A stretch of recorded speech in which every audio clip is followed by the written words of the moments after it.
Oh, am I not allowed to swear? Okay. No, go for it. Hello, friends. I'm Steve, and I'm here today with the back with a Friday conversation. Just invited a bunch of people, and they all said yes. So here we are. Amazingly, just like shot in the dark, and everyone's like, "Yeah, sure, I'll be happy to do that." And here we are. So we'll go around the room really quick for those of you who are living under a rock and don't know who the rest of these people are. So Philip, if you want to kick us off with tell us about yourself. Oh, wow. Well, Steve, first of all, you're like the nicest person on BookTube. So it was a no-brainer for me to say, yes, absolutely. I'd love to be here. And I thank you for the honor of having me here. It's not my first time on your channel, actually. I think it's maybe my fourth time now. Mhm. But yeah, I love being here, and I love these people that we're with. So it was just a no-brainer. I'm happy to be here.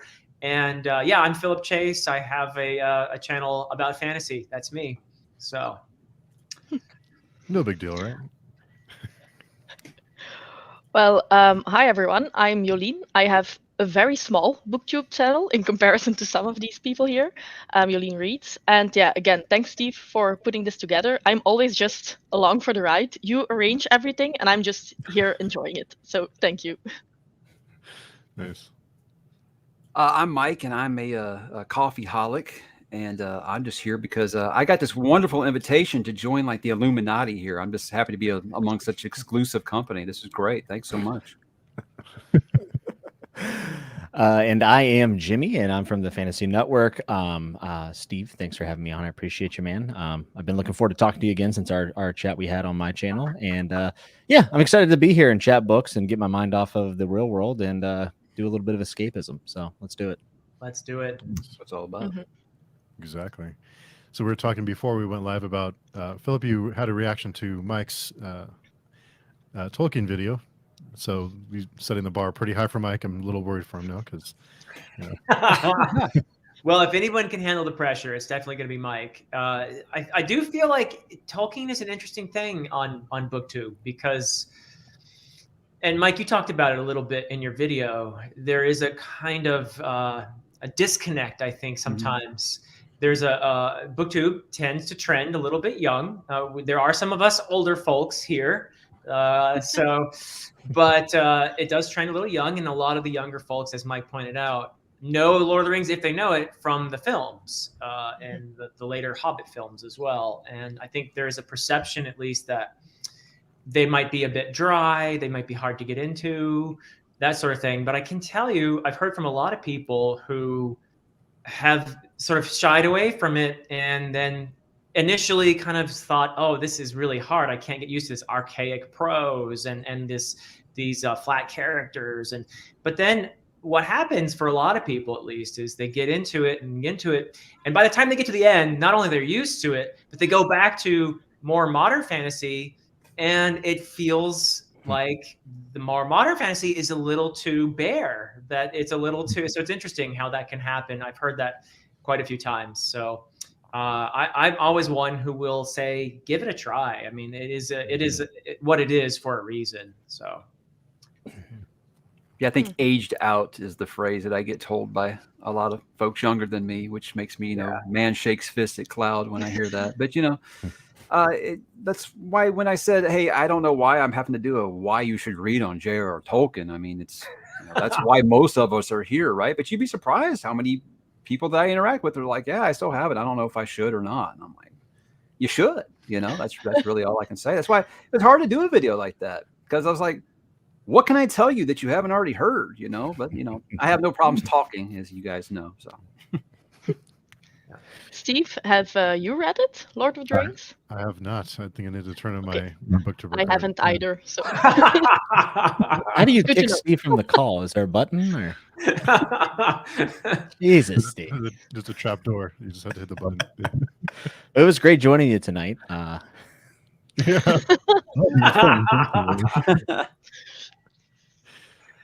Oh dear.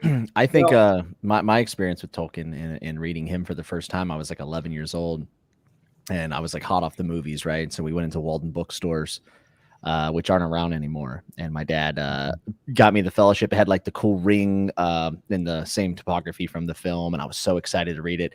And I think I got like 60 pages in. I read a lot as a kid, but I got 60 pages. And I was like, this isn't nearly as exciting as the film. As 11 years old, I was like, this is not my bag. So I kind of just went on. I think I tried to read it again in high school. I got a little bit further, and then as an adult, I think it was like my early 20s. I ended up reading the entire trilogy or one book or whatever we want to call it, and really enjoying it. And then I read The Hobbit, and I said, "Oh, I even like that more." And the thing about the Fellowship and Two Towers, Return of the King is every time I read it, it gets way better because I'm becoming a better reader, and I'm getting more and more familiar with the works that came before all of the modern greats. And it's extremely interesting when you look at something like Tolkien, and then you look at Tad Williams, who I think is, I always tell people, I say, if you're tired of rereading Lord of the Rings, Tad Williams would be a good substitute, like just to try to elevate to. And I don't mean elevate in like quality. I just mean like a little bit more modern. And then you see, George R. R. Martin, Robert Jordan, all these other people. And like, there's like a lineage, that goes so far back. Mm-hmm. And whenever you read Tolkien, I don't know about you guys, but I can't help but to feel a little bit inspired. And I'm a dog shit writer, but when I read Tolkien, it makes me want to try. No, you're not. No, I'm pretty bad. But it makes me want to try, and I can see how this was a genre defining thing, and it's also just so impressive the amount of work that he put in. Really is. Okay, so Jimmy, I just have to say, I have read your writing, and you're a good writer. So Listen, let's have that out there, okay? You don't dislike anything. I can give you a list. No, you did give me good critiques. You did give me good critiques. I gave you critiques. You and I the only ones here old enough to say we read the books before we saw the movies? Yeah. Yes, I did. All right. I think I'm the only one here who was actually alive when Tolkien was alive. Oh. So I got you there. You win this round. Yeah. I should have read it before I saw the movie, but I didn't know any better at the time. So. Yeah, sure. Exactly. I saw the movies and I loved the movies, and then I started reading the books. And when Tom Bombadil entered the scene, I couldn't. Dude, I love Tom Bombadil. I love him too, but I was fine with him not being in the movie. So it's a controversial take amongst a lot of the legendarium. But I've always been like, I can see why they didn't put it in there. Yeah, how do you pull that off without it seeming just like a total left turn? Like, and also, I don't know. There's something magical. I know a lot of people get mad about changes in adaptations, but sometimes it's like special when something's left out of the adaptation that gives you something that you can still look forward to when you do your rereads and shit. Like for Song of Ice Fire, for me, it's like young Griff. Like I'm like, man, that's such a big piece that was missing from that adaptation, right? And I look forward to that, and I look forward to Tom Bombadil every single time. Oh yeah, I love him. I mean, I'm kind of a nerd this way too, but being a medievalist in my day job, for me, I love the Tom Bombadil vibes going on because it's clearly Tolkien is very plugged into a lot of, much, much older works. And Tom Bombadil is definitely in some ways a nod to the character Vainamoinen in the Finnish Kalevala. Which is, it's just so cool that how Tolkien knows his stuff. But he also, I think Bombadil, if you haven't read the books yet, I'll keep this vague, but for me, he embodies it's very central to Tolkien's philosophy. He's a nature figure, right? And Tolkien was in many ways a naturalist of a sort. He was very anti-industrialism. So, he's Bombadil's important, I think, in that sense for what Tolkien was all about, at least.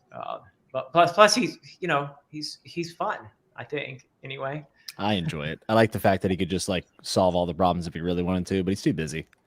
Yeah, he's kind of wrapped up. You can always count on learning 3 or 4 new words every time I talk to Philip. I always appreciate that. I feel like I'm learning stuff. That's why I say it's good. Hey, Jolien, what time is it there? It's currently a little bit after midnight. To be young. She's so young. She can stay up late and do this. I'd be like, midnight? I'm already like 3 dreams in. I normally go to bed at 9 p.m. So, wow. But it's a Friday night. I can make it happen. Well, we appreciate it. Yeah, definitely. And Michael says, hey, big fan of all of you. Hey, Mike, I just got home from my local bookstore with the Ace hardcover version of Dune. Wait, what's Yes, do it. Outstanding. I approve of this. I love spending other people's money. So yes, by all means. So Allison says, I read The Hobbit and didn't love it. Would you still recommend reading the main trilogy? Mike, do you want to handle that first? Or? Sure. I think if you didn't like The Hobbit because you felt like it was too young, the Lord of the Rings is much more.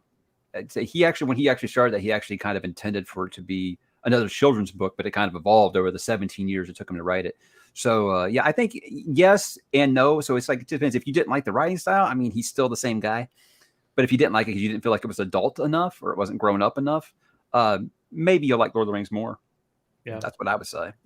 I would also say, I don't know how old you are, Allison, or if you have kids or not, but reading The Hobbit for me, the best thing was reading it to my kids when they were little. It was so much fun.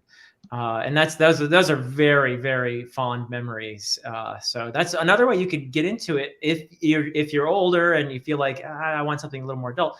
If you have kids and you read it to them, it's a whole new experience, and it's another way of just kind of getting into it that I really enjoyed anyway. Nice. And looks like someone's gonna pull the lever on me. Oh. That's okay. You know, one thing you said, Philip, that I really like is the fact that Tolkien was having inspirations and taking, things from works that are much older than we recognize today, which is interesting while we live in this current generation. And then, like, Leanna's library put out a video today about how Empire of Silence is not a Name of the Wind ripoff, and that not every chronicling tale is a ripoff of Name of the Wind, believe it or not. Right. And it's interesting because do you think there were people back then that did that to Tolkien? You know what I mean? This is just a Beowulf ripoff. Listen, this is Beowulf. All I'm saying is I've seen it done better. That's all I'm saying. Like, that's how I kind of imagine. Overrated, yeah. But do you think that happened back then, Philip? Like, do you know any of the? I know there was a lot of critiques of his work. Some people thought it was utter trash and all this other stuff. But were people ever calling him out for his influences? I think people you will see more anti-Tolkien stuff the more popular he got, which is, that's the way the world works. Yeah. But Tolkien wasn't the first to do what he did. There were people like William Morris in the 19th century who did something very similar. And if you read Tolkien's letters, so I'm showing what a complete nerd I am. I've read Tolkien's letters. You will see that he references William Morris, both when he was younger and when he was older, and acknowledges that Morris's fantasies essentially were extremely important in his just conceiving of doing what he did. So he was by no means the first person to, for example, be inspired and use things like the Old Norse material or the Old English Beowulf or stuff like that. I mean, other people had been doing it. It's just that Tolkien blew up in a way that no one else did for whatever reason. I mean, he hit the sweet spot or whatever. It was the timing was right, or it was just his skills as a storyteller, whatever it might be. So I don't think he was criticized so much in that way. Not in that time. But not have you read that the Michael time. Moorcock letter? Oh yeah, Michael Moorcock, and I was so childish. I haven't read Michael Moorcock because of that essay. I think it's a weird kind of like Mike. We've talked about this before. It's a kind of a daddy thing, Yeah, I feel like he's picking on my granddad. I don't like this. So. Yeah.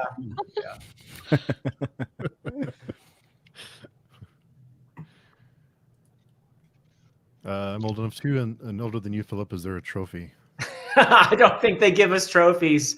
It's called a cane or Walker. Yeah. And Philip, we were talking before too about the First Law trilogy. Your least favorite First Law book. And that would be Red Country. Is that right? That is That's correct. true. Yeah, I think Mike's as well. And it's my favorite. Yeah. I So just far, like, mine it's is so weird. It's like someone's least favorite would be someone else's favorite, but it's mostly the standalones. It's Like hard. I love Best Served Cold, and a lot of people hate it.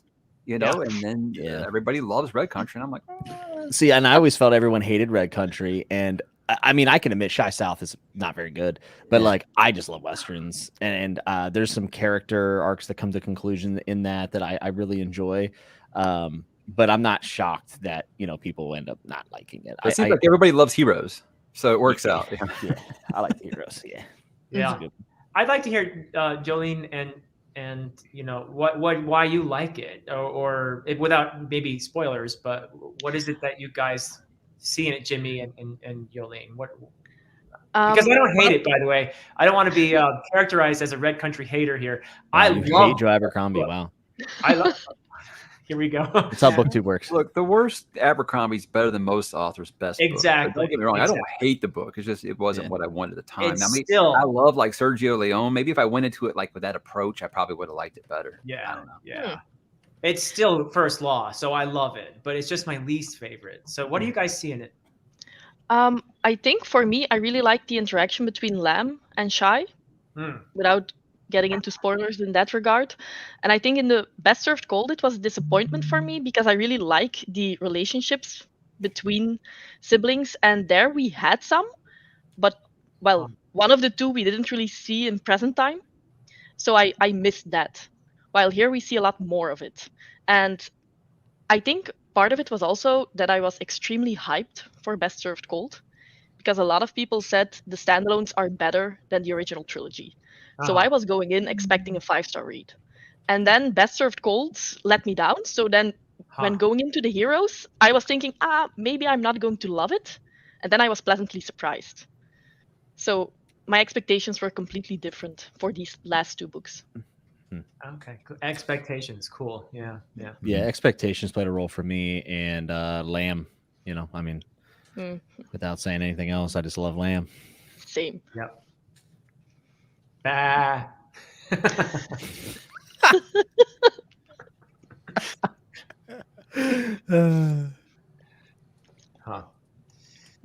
Well, they're brilliant. I mean, you can't go wrong. And for me also, they're essential reading as you go through all the First Law.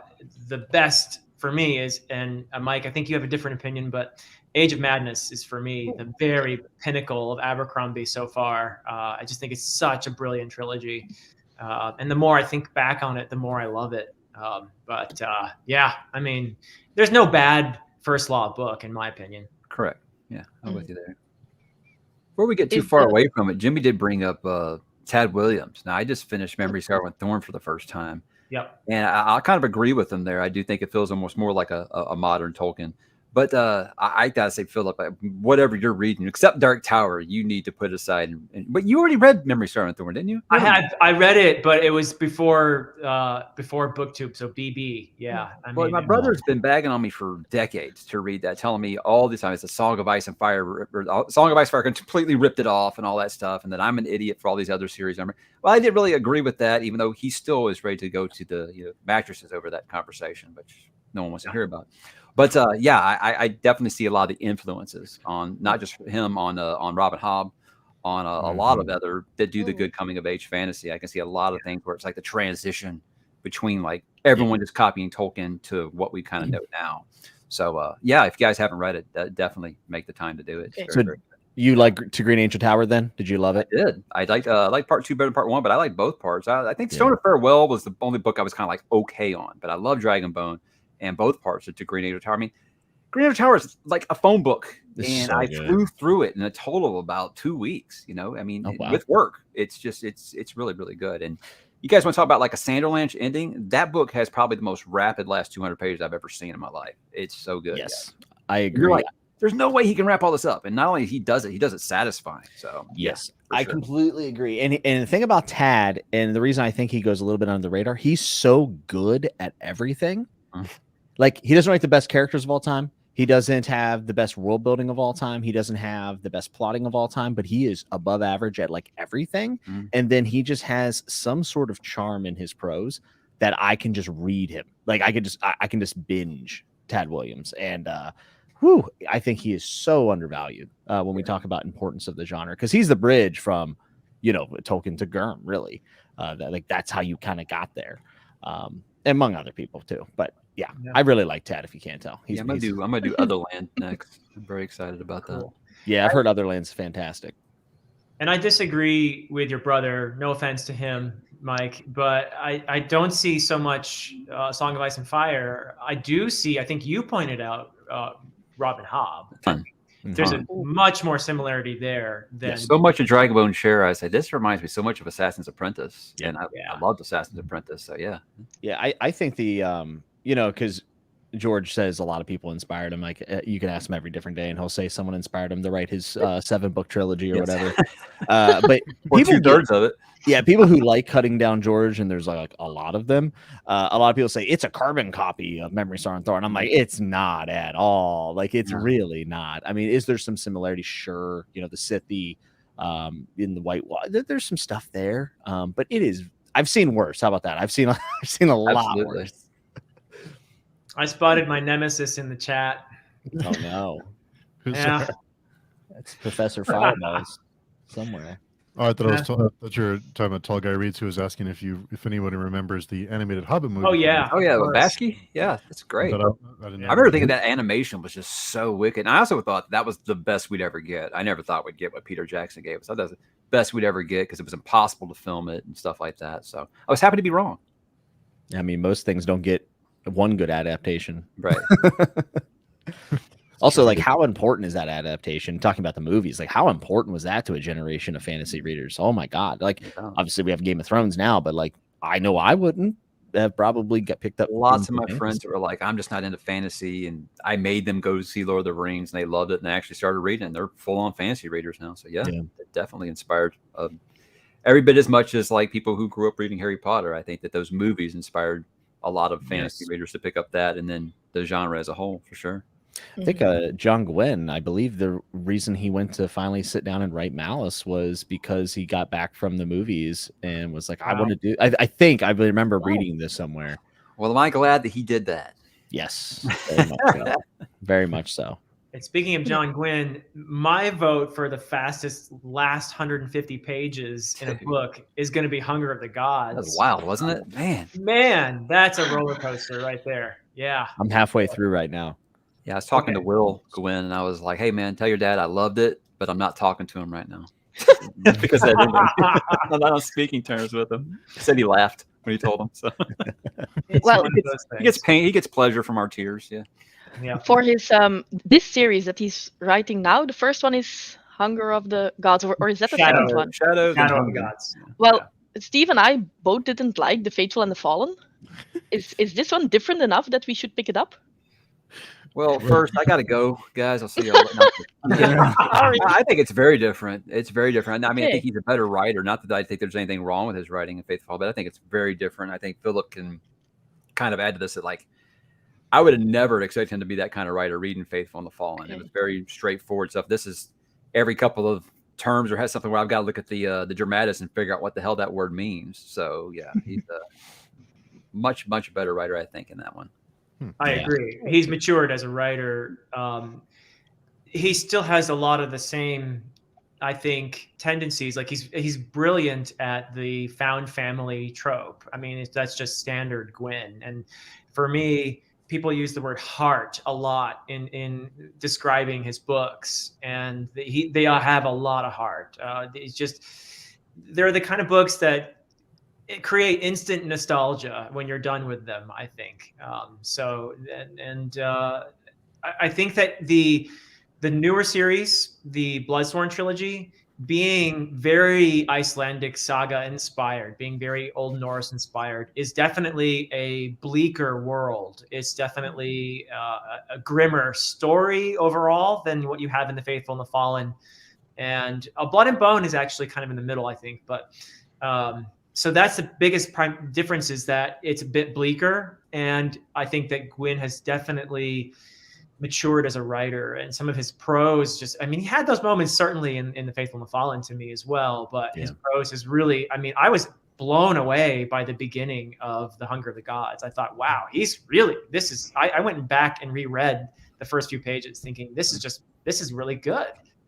So I think those are the primary differences. So I don't know if you would like it if you tried it, but it's a slightly faster, more contained story as well. The Faithful and the Fallen particularly has a large cast, and I think maybe some people feel a bit lost because of that in the beginning of The Faithful and the Fallen. I don't know, Mike, what do you think of that? Yeah, definitely. I think if you've read something like Song of Ice and Fire, you'll be okay. Yeah. You have Wheel of Time, which has a bazillion characters. You'll be okay. But at first, it seems overwhelming. But you'll settle in. I think he's the type of writer he'll keep reminding you of who someone is if it's going to be important. Yeah. But I don't know if I'd call Faithful and the Fallen anything less than grim when you had a character die in every other chapter. So he's very brutal for this character. But I feel like he's the only fantasy author I've read who basically is writing like fantasy thrillers because it's just so fast paced. These books are huge and you're flying through them in a few days because it's just the way that he writes. It's just so fast paced. It's amazing. Yeah, and I would say this new trilogy, the Bloodsworn trilogy, is like deceptively deep in a way because of all the Norse terms and stuff. Like Mike said, he's flipping back and forth through the glossary. Like, been reading a bunch of stuff lately that has been mind bending, and then I picked up Hunger of the Gods and was like, okay, easy ride with my boy John, and like, God, wait a second, there's a lot of words I don't know in here. I picked up the wrong. Is Gwen spelled differently? Yeah, he really opened up the world, especially in the second one, and maybe I just kind of forgot from Shadow, but like I was having to go back to the glossary. I still am. So I think while still being really easily digestible, like there's a lot of good work put into the book, and if you're not into the Norse thing, you're not going to like it. So that's a good for like it is as Norse as it gets. I'm pretty sure, like zero qualms with that. He goes for it, and I think that's actually part of its charm. So yeah, it's worth it for Orca alone. She's basically fantasy John Wick, you guys. She's awesome. Yeah. Orca is the one I feel the most attached to, without a doubt. You know what I kept thinking of with Orca was Logan, the movie Logan, the Wolverine, the last Wolverine movie. Something like that. Yeah. And Thiago Abdallah asks, didn't William Morris have a character named Gandalf? I'm not sure. I'm trying to think. I saw that in the chat, and I'm trying to think. I don't remember that specifically. There is a 19th century poet with a character named Gandalf with that spelling, which Tolkien hated, by the way, when people spelled Gandalf especially with a PH at the end, I think. But I'm trying to remember. I don't remember that if in William Morris, but I could be wrong. And Mike says, yo, nuts, I'm looking like a real weirdo here with my diesel comment. Just saying. You explained the diesel thing to me. I just thought I didn't get it because I'm old. Internet's blipping. Uh-oh. Oh, there's Jimmy. Okay. Yeah, my apologies. Verizon, apparently I don't give them enough of my money already. So AT&T said, hold my coffee. Yeah. I just watched my router just start blinking. I'm like, well, that's the end of that. We were asking about the diesel comment. What's up with that? Oh, sucking diesel. Yeah, it's an Irish saying. My friend RJ Gibson, he has a booktube channel, and he's been a patron and a watcher of mine for a long time. And he introduced me to the phrase sucking diesel. And I'm like, what in the world does that mean? And essentially, when you're in Ireland and things are going good, you're trying to like get a car running. Oh, come on, keep going. It's sucking diesel. It's sucking diesel. So it just means it's going well. So I'm consistently using it in ways it doesn't make sense because it just sounds hilarious to me. So. Yes. And Stacy's here. Hey, Stacy. And Derry is just getting to the blade itself now. I'm enjoying the heck out of it. Cool. I wish I could experience that again for the first time. Yeah. Isn't it great? Mm-hmm. There we go. The Heroes was easily my favorite of the standalones, but I think Red Country was a great book with a rushed last act. Yeah, I agree with that. Yeah, my problem was the dragon people. I didn't really feel that very much. I don't know. Everything before that I liked a lot. I still need to read the last 50 pages, so maybe it's not going to be my favorite after all, but so far. And iWizard asks, why can't I get through Steven Eriksson's books? Help me out. Oh, this one's for you, Philip. Sit back, everyone. Don't ask Mike that question. So actually, Jimmy, Philip's like, hey, don't worry about it. Take your time. But we get on camera and it's all right. AP hasn't talked to me since I took a break from Malazan. Just saying. Don't think I didn't notice, AP. Oh man. Well, everybody is entitled to take however long they want to finish any series they want. But Jimmy is the one actually who read it like faster than I did. So is he frozen again? Jimmy, are you frozen with that smile there? Yeah, he is. He's really happy about the topic. Oh no, Jimmy, you're leaving me alone here, man. Okay. So I will try to attempt that, and when Jimmy comes back, he can help out. So why can't I get through? I don't know why personally you can't. I'm sure there could be, several reasons. Also, Steve and Jolien have started the series, so maybe you guys could speak to that actually, and then I'll chime in when you guys. I mean, how you found the series so far, because you guys have finished at least Dead House Gates, right? Yeah. Well, I think it depends how far along he is, because we're only 2 books in so far. Yeah. I'm actually pleasantly surprised, but I can imagine it's a 10-book long series. Maybe around book 6 or 7, you might have some difficulties. But for now, I'm really liking it. But I have heard that, like, in book 1, you follow one cast of characters, and in book 2, you follow a different one. I thought that in book 3, we're going to go back, but apparently I'm wrong. So, yeah.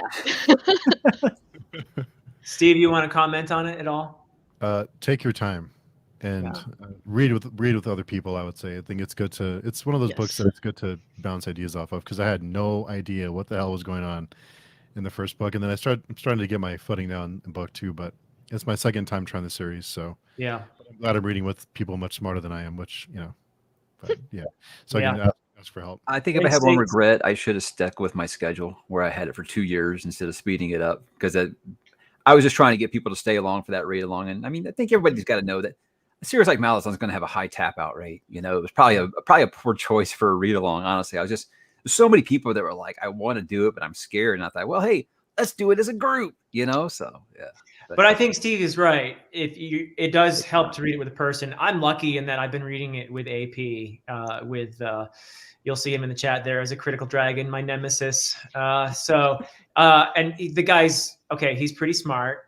And he knows Malazan because he is also the advanced reader for Steven Erikson and Ian Esselmont. So that's been an incredible experience for me, honestly, and very helpful. I read it by myself the first time through the series, and that was awesome. Jimmy, you're here. You got to help me out, buddy. We're telling people how to get through the Malazan Book of the Fallen. So, and everybody else has had a shot, and I'm in the middle of mine. So, but I do think it helps to be doing it with people, talking about it with people. I mean, for any book, honestly, I think it's enriching. But there is a lot to Malazan. It's not that you have to be, a genius to read it or anything like that. It's just that you have to be patient, I think, and you have to allow yourself to be in the moment. Because my mistake, honestly, the first time I read it was I thought I needed to master everything. So I kept consulting the character lists and the maps, and I kept, looking up stuff, and I was interrupting the story, and I wasn't immersed as I could have been if I had just allowed myself to be a little confused. I think, Mike, you said it many times, and you said it well. Just allow yourself to be confused and go with the flow. Yeah, but I wouldn't do that. That's not the type of reader I am. I'd be like, just don't worry about it. Just don't worry about it. Just roll with it. And I'm like, I just can't do that. I'm not that type of reader. So that was really tough on me. It wasn't until about like Reaper's Gale, where I was like, all right, forget it. If I don't get it, I'm just going to keep going. If it's important, Mr. Erikson will tell me again. Yeah. No, I think that's the right attitude. And it's in a series, again, that it's just, for me, it is a masterpiece. It's such a rich work of literature. And I don't hope that doesn't sound intimidating, because there are so many levels on which you can enjoy this series. There's great action in there. There is humor. There's high tragedy, and there's philosophy. It's all in there. It's everything. And there's such range in there. So I'd say also just allow yourself to enjoy the parts you enjoy, but I think it's a series that you can't rush. For me, anyway, I don't use audiobooks, but I can't imagine myself ever, if I do start using audiobooks, I can't imagine ever doing Malazan on audiobook, because it's a series that I think, for me anyway, it's something I have to savor. I have to think about, and they're big books. So be patient, give yourself time, I guess. Yeah. Jimmy, what do you think? Well, so the question is just having trouble getting through it? Yeah, I think so. Yeah. Well, he's done Gardens of the Moon like 3 times, and he hasn't been able to get through it. Yeah, that's tough. Well, one thing I would say is, and this is, it's the worst when people say this, but if you give it a few books, like I know, and they're like 1,000 pages. I know it's the worst thing to say, but I think people can kind of get hung up, and you have that paralysis by analysis thing going on where you're constantly trying to analyze every single little piece of the story that you think might mean something. And I actually do think that Erikson will bring up things if it meant something. He doesn't hang you out to dry all the way. Now, there are some times wherever things would happen and I would just like turn the page and someone would be like, did you read that? And I'm like, I have no idea. Was that a big deal? And they're like, yeah. I'm like, okay. That 100% happened to me, but there was also a lot of times whenever there was signposting from Erikson to say, hey, this is kind of a big deal. Remember this guy? So I would just say if Gardens of the Room isn't making any sense for you, I think you might as well just jump in the Deadhouse Gates because it's such a different book and it's on a totally different continent that it's like basically like reading just a different book by Stephen Erikson, which I guess technically it is anyways. But the other thing about Malazan is like you don't have to like it. The one thing I will say is that Malazan has had great success. It has sold millions of copies. I think it is a fabulous work. However, it is still a little bit more niche than a lot of the other big series. And I know people hate hearing this, but I think that is probably always going to be the case. I think it'll grow in popularity. You know, I mean, I think it'll grow up, but to the same level, right? I don't think that up curve is as drastic as some other series that we know and love. So, and I don't think there's anything wrong with that, right? Like, I think that that's fine, and that there's a place for people who want that kind of experience out of their literature, and it's there, and it will continue to, be read and analyzed, and communities will be based around it, and it'll grow in popularity. But I don't think it'll ever be Lord of the Rings or whatever it might be, even though I believe that it's one of the best attempts at, creating a different pillar in fantasy. I think that it does a phenomenal job of that and being original and being just this amazing formulation of imagination between two friends. I mean, I think it's just such a cool concept behind the story. And then you have someone like Erikson who is, I think he's fantastic. So for him to finally pen those stories and then have Ice come in and then do his, I mean, it's just something special about that. But with that said, if you don't like it, you don't like it. It is what it is, right? Yeah, and there's nothing wrong with you if you don't, No. But Erikson definitely does things a little bit differently from the majority of modern fantasy, and that might take some getting used to, So, yeah, I think it made me a bit of a better reader in some regards. Oh my goodness, yeah. And I don't know. I had those moments where I would stop reading, and just like look up and stare at the wall and say, "Am I smart enough for this?" So I had a lot of help. I mean, having Philip on, and I there were some user guides people posted, and I used those for the first 3 books, and were very helpful. Iskar helped me out a lot, honestly. Iskar is a lot. Oh, he's such a great guy. He's just an awesome guy. But yeah, I felt like I was doing my first reread on my first read because I was like, I'd read 2 paragraphs, like, what? And I just go back and read them again. So it's definitely unique in that regard. Yeah, you have to just kind of let go, and that's what I struggled with Gardens of the Moon. Is I wanted to understand what was going on. I wanted to know what was happening and why, and it would bother me that I didn't know what was going on. And so just have to let that go, but it's really tough. Yeah, I think it was Philip. Philip, you said like the first time you went through, you're just trying to figure out the plot, and then the second time that you read through it, you really identified with more of the thematic elements of the story, and I think that is pretty true. And I got kind of spoiled because my first read, I was trying to figure out what was going on, and I was having mild success at that. Not much at times, but then also talking to you every single book, you were informing me of all the thematic elements. So like I kind of got my best bang for my buck on a first read through. I think whatever you said that resonated with me pretty heavily. Yeah. I mean, it's one of those things too where I loved the series on the first read. It's brilliant, and I recognize its brilliance, but I think for me, theme wise, I think I caught on fine, but it was more feeling immersed and feeling connected to the characters. For me, this was my situation the first time through. Second time through, let me tell you guys, and I'll shut up. No author has made me cry more than Stephen Erikson. And second place, actually, interestingly, because they're very different authors, second place is John Gwynne for making me cry. But yeah, I feel so connected to the characters now on my second read. It's incredible because I'm not worrying about, oh, what is this place and how is this related to and where is that on the map and blah, blah, blah. I'm just immersed in the story. I'm so connected to these brilliantly, vividly realized characters, and he constantly gets me. I mean, no, I'm serious. No author has made me cry more than Stephen Erickson. So yeah.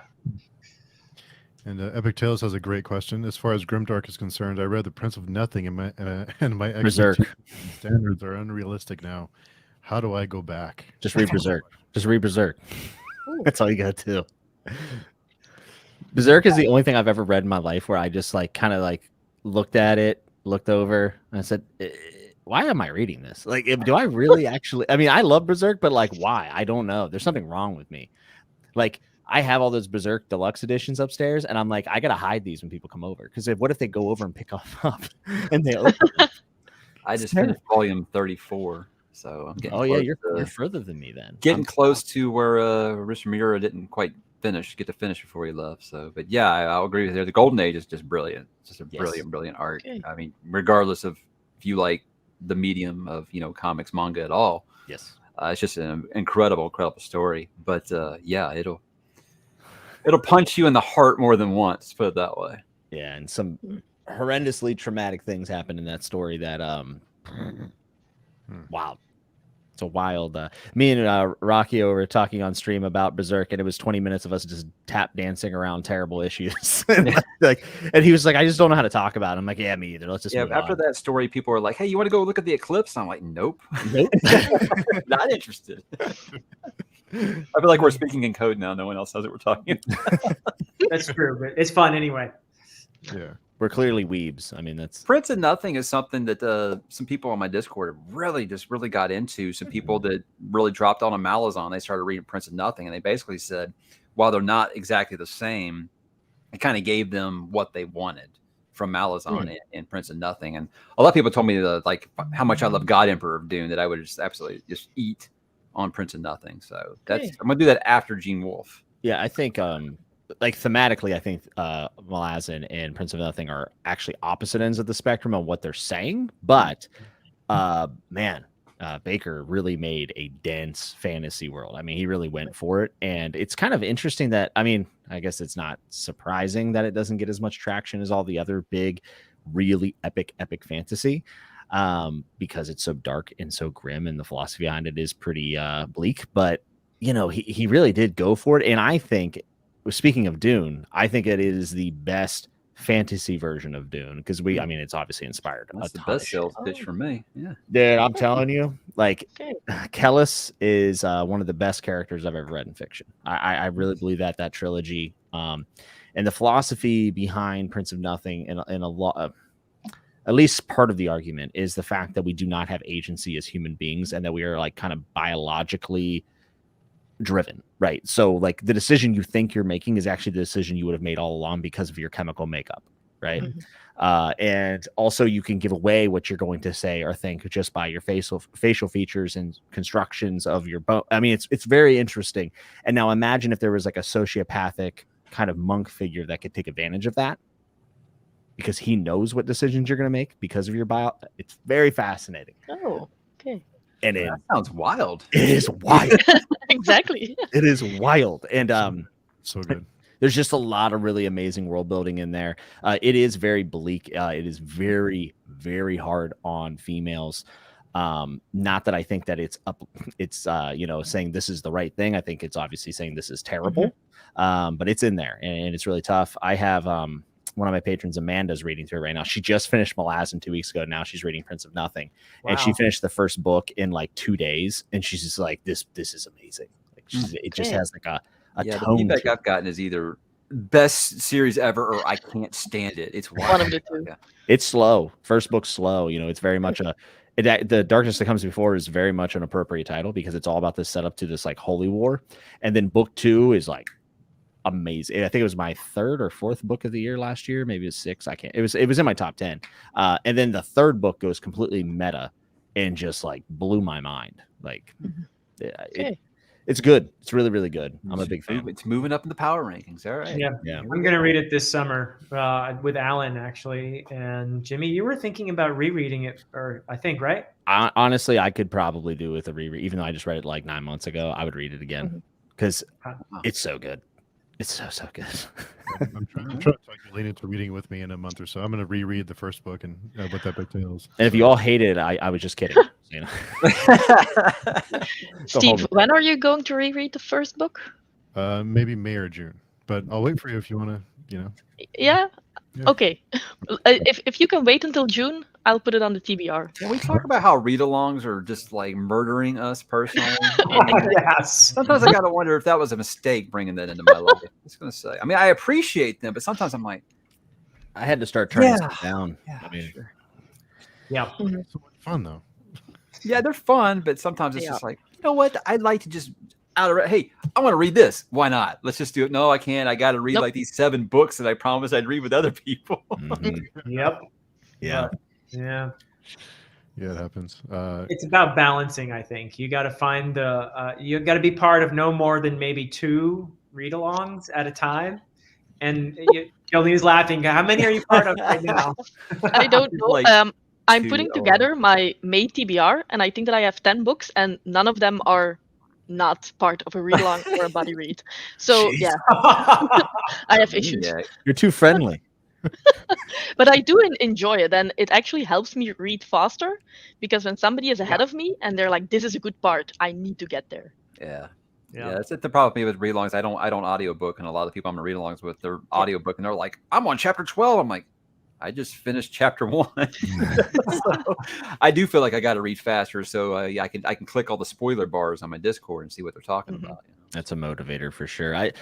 I do a lot of audio to help get through stuff, but there are times where like I get a little frustrated because I feel like I have to do audio. You know what I'm saying? Like it's not so much like I want to listen to an audiobook right now. It's like, well, I'm not doing anything. I better turn on the audiobook. So I've kind of tried to slow down a little bit on that and try to back away from it a little bit. And part of that is turning down read-alongs, which sucks because I like being social. Yeah. Same. But God, there's so many. There's Plus, so many. every 3 months, someone's like, "Hey, we're going to do Lord of the Rings. Do you want to join us?" And I'm like, "Yes, but no." I always want to reread Dune and Lord of the Rings. So always. Yeah. Mm-hmm. I just finished up. Well, I'll be finishing up this Sunday the A Song of Ice and Fire reread. We did Fire and Blood for the final one because the show's coming out, so we thought it'd be cool with Alex and Leanna. And man, I forgot like how big those books are. Like it was taking me like 2 weeks to read through, and I'm like, I know I've read this already, but I'm still picking up on new stuff. And it took so long and so much time, but I don't regret it at all. Like I would start a reread like tomorrow. I just love those books so. I think I've read the first 3 probably like 7 or 8 times, just waiting for the other books to come out at the time. And I haven't done a reread since right before Dance with Dragons came out, so it's been a while. And you were pretty crushed whenever Tyrion wasn't in Feast, right? I think I remember. Yeah, it was like waiting real time for those. Like, all right, you basically had to wait a decade for a new Tyrion chapter. It was brutal. Yeah, but we've had to do that again. So yeah, it's like I've been here, done this before. First time. Yeah, first time. You also read Dark Tower when it was releasing, and I know that you were not a big fan of said ending, which is really interesting because I binged. So I binged Song of Ice and Fire. I binged Dark Tower. I actually liked the Dark Tower ending, but it's so interesting that it's such a different experience whenever you're reading on release. It's a totally. I think for binge readers, it'll probably be a little easier. For me, again, I think that people think that I hate the ending. I don't. I hate decisions that he made, really meta decisions in book 6 that just really was just like, this is like series breaking. Mike hates Dark Tower. You heard it here. Yeah, but the ending itself is fine. There are things that I wish he'd done differently, but I think it mostly, for the most part, was really, really good. But there was just things that he did in books, mostly in 6 and some 7. I'm just like, what are you thinking? But again, if I didn't have to wait 6 years between Wizard and Glass and Wolves of the Collie, it might not have been like that. Yeah, I would agree with that. And it's actually a video topic I've always wanted to explore, in the fact that like I feel like endings themselves are meant to, like, they're always going to be polarizing, like no matter what it is. And then when you take into account TV shows and books about bingers versus release people, it's just a totally different experience. And Sopranos is a really good example of this. So Sopranos had a very controversial ending that I absolutely love, but at the time when it happened, people were calling HBO trying to cancel their subscriptions. I remember. And now it is considered vastly by a lot of people to be like one of the most excellent endings because it's so artistic and it fits the show, and like there's this site, all this stuff. So if you haven't seen Sopranos, you should go watch it. But I think that's like a really good prime example of how controversial endings can actually grow in favor over time because of the way people are changing their interaction with the medium. Now, that doesn't mean that a bad ending is going to become good. I don't think that Lost, for instance, is going to have any kind of resemblance of a positive ending at the end of it. Game of Thrones, anyone? I would say Game of Thrones, except I know a lot of people who aren't in our circle who are just TV watchers that don't hate season 8. I'm not saying they say it's the greatest thing, but they're like, oh, it was fine. Which is weird. But I try to remember that I thought the last episode of season 8 was actually a joke. Like they were having us on. Dude, I was looking at my watch during the last episode, just waiting for it to end. How far that fell. Jeez. I didn't mind the first half. I hated the second half. But I actually didn't mind the first half of the last episode in a contained space of what it was. I didn't hate it. But I hated the second half of that episode. It's terrible. I like the ending of Lost. I don't know. Steve with the hot takes tonight. My God. I'm gonna roll. It's trapdoors. You guys think that people were obsessed with Game of Thrones? You don't even know what, because maybe it's because before social media really blew up. But man, Lost, you don't even know what the talks about theories and stuff with that show. Oh my God, and it hit none of them. You know, so yeah, I do miss that when people were just talking about that show for a while. But yeah, that's last season, woo. Yeah, the last few seasons were a little rough, but I think it's hard to wrap up a series like that and answer all the questions because it was just question after question for years and years. So it's hard to please everyone. It's a tough one to finish up. It's a very hard thing to end anything. Yeah. And they're tough. And there's at least, I'd say, if you take something that like the zeitgeist, right? Like Game of Thrones was in the zeitgeist, Lost was zeitgeist, Soprano. If you take that, I guarantee you, if you take a poll, 20% of them will hate it no matter what because it's over. They just don't want it to be over. Oh, sure. People do hate endings. Yeah. So you're already getting, you already have to deal with those 20%. And then if you just miss a couple beats, that could be it. That's a wrap. It's a tough thing. That's why I feel like I'm pretty lenient on endings of things. I can let a pretty dud ending not ruin a series for me, depending on what it is. It's a case by case basis, but I am pretty lenient on endings. I prefer beginnings mostly, honestly. Same. Like book ones are my shit. That's why I like Daniel Abraham. But I think I'm the only one who thinks Empire of Silence is the best Sun Eater book so far. So I love coming of age. I love introductions. It's such a good book. Yeah. I don't think Yoda. I didn't even know I was approved for super chats yet, but thank you, Yoda. That's my first super chat. So nice. Hell yeah! Congratulations. Man. YouTube will let you have 48 cents of it. I appreciate it, Yoda. So, what is everyone's favorite finale? Since we're on the topic of finales, what's your favorite? Oh, yeah, that's good. Buffy the Vampire Slayer. Ooh, that's a good one. Seinfeld. Oh, that's a hot take. Wait, are we just talking about shows or books? Wait, do people not like the Seinfeld ending? I refuse to watch it. I will not do it. Wait, because it's bad, or because you don't want it to be over? Maybe both. But I don't know if it's. If you haven't watched it, how do you know it's bad? I don't. Yeah, it's everyone I know has told me do not watch it. It's awful. So I've just been avoiding it all these years. Interesting. Maybe I'm a moron. I mean, that's definitely possible. I have the worst taste in television shows. So it's like, what's TV? Yeah. Yeah, I mean, you're talking about shows now. I'm a little lost, unless you're talking about the 1970s. Okay. Go mess with your rabbit ears, Philip. Yeah. Make sure you just put some aluminum foil on there. He's gonna say, "Leave it to Beaver." Watch. Jolien, what's your favorite finale? Well, I also almost don't watch TV. I think that it's been weeks since I turned it on. So not a lot. Thank you, Jolene. Thank you. I'm not the only one. But I think maybe Sons of Anarchy. And I know that a lot of people didn't like the last seasons, but I actually really enjoyed them. So, yeah. I kind of fell off that track the last few seasons, but I actually thought that the last like 2 episodes of the last season were really good. I didn't have a problem with them at all. Now, see here, that comment right there from my nemesis right there. I just recorded a chat with him about the movie, The Northman. So, yeah, that's coming out tomorrow. But yeah, so I do watch movies sometimes. If it wasn't for my kid, I don't think I'd watch TV very much at all. He's real into 80s action movies and stuff now, and I can't help but say, yeah, let's do more of that. In fact, he was like, can we watch Rambo 3 tonight? And I'm like, well, maybe. But yeah, I'm with you, Phil. I don't watch a ton of TV anymore just because. Who has time? Yeah. I got to read books. Yeah, I do prefer reading. I feel like I get more engaged. Mm-hmm.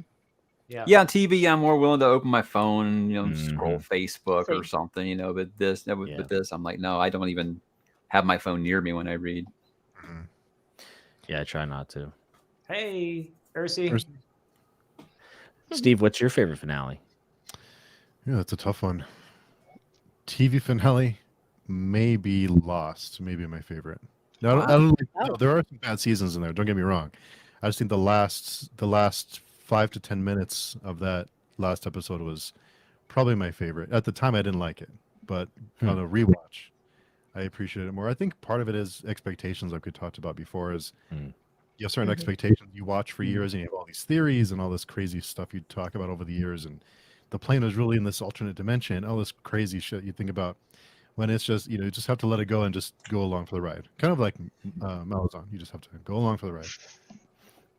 Have you seen the new Apple TV show called Severance? No. I think it's the best season 1 of a show I've ever seen. It is so I can give you the premise without any spoilers. So there is a job from this big umbrella company called Lumen, and you don't know what they do. They kind of remind me of Amazon in the show, but when you decide to take a severance, basically what it means is when you go to work, when you go in the elevator, there's a switch in your brain, and you have an innie, which is the work self, and then you have an outie, which is an out of work self, and they're completely like, they don't know about they know each other exists, but they don't know what each other think. So your work self, whenever time they wake up, they're at work. Wow. It's really, really fascinating. And there's a huge amount of mystery to it, but it still has like that personal feeling, kind of like Breaking Bad, but it is sci-fi, and it's really, really good. Highly recommend. Actually, you know what? I think Breaking Bad is my favorite finale. Now I was about to say that. Yeah. Talk about that. I think Breaking Bad and The Americans are probably the only two shows I can think of that don't have like that one season where you're like, yeah, it was season whatever's kind of iffy, but the rest of them are great. The Americans was fantastic. Yeah, all the way through, 100%. Yeah. Hey, how about MASH, guys? Jesus Christ. Never watched it, but my parents loved it. That and I Love Lucy. I actually did like I Love Lucy back in the day. Yeah, sure. I remember Nick at Night.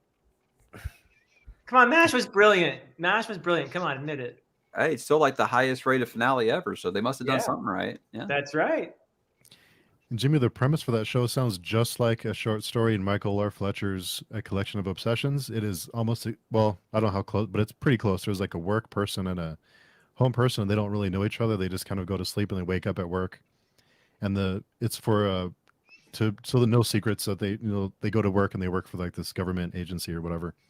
And they don't want those secrets escaping into the world, so they have to forget every day that they go to work. They just wake up when work is over, and they end up having these different lives, and one wife ends up with someone else that they work with because they don't remember what's happening, so they're having an affair at work. That is it's very similar. Wow, they may have just straight up stole that idea. I'll be honest. That might be some plagiarism there. Yikes. Pretty close. Yeah. Great show. I hope Fletcher sues. Yeah. Oh, you're fine, AP. I was just joking with you, man. I know. It's all good. We all get busy. Don't worry about it. Yep, we do. Definitely. And Stacy is a fan of Malazan too. She has high hopes for book 3. Oh yeah, Stacy's brilliant. She was part of our first chat on your channel, Steve, and I really loved her reactions. And I hope she'll be back for the third chat. I think so. Yeah. Yeah, I think so. And speaking of Breaking Bad, before I get to the comment, who is watching Better Call Saul? Because this last season haven't started this season, but yeah, we've watched it like crazy. We usually like to let it finish and then just binge through it because we're binge watchers. And the thing is, like, people be like, I don't know. I tried it. It wasn't really for me. And I'm like, look, I'm not saying it's better than Breaking Bad, but I'm saying it stands right next to it. Yeah. It's that good. And I love Bob Odenkirk. I've been watching him since the 90s on HBO when he had this show with David Cross called Mr. Show, sketch show. So I've always been a fan of it. I would have expected watching that sketch show that guy would become an Emmy actor, but he is. He's fantastic on that show. He's so good. Yeah. I remember that show with David Cross. I used to think David Cross, I still do it. He's pretty funny. Yeah, definitely. He's really funny. This last season is so good. Just be careful. I'm sure you're careful with spoilers. I've already been like, la la la la la. Some really, really great stuff already in the season. So expectations have been a lot. You have to accept being confused and being introduced to new places and characters in the next books. Yep. That's well said. Yeah.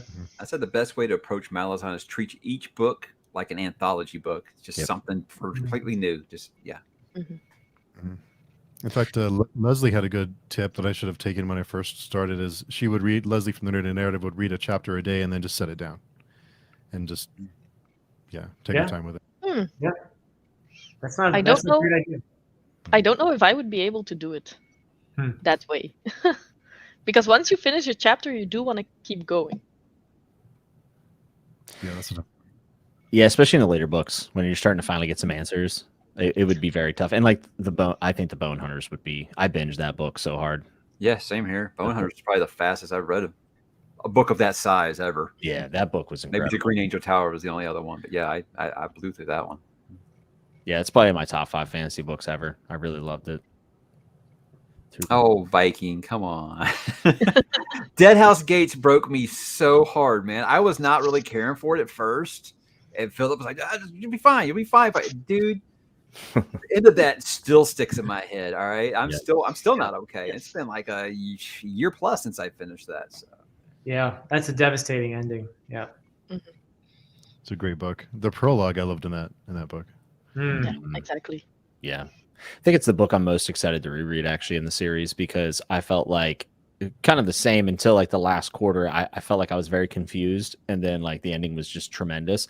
And now going back with the foresight, I feel like I would just eat the whole thing up. And Ikariam and Mappo are like 2 of my favorite characters in the whole universe, along with Karsa. So yeah, all about that book. Definitely. Yeah. And Jonathan has a question. Have you guys already read through the Sword of Truth series? I picked up Wizard's First Rule recently. I haven't.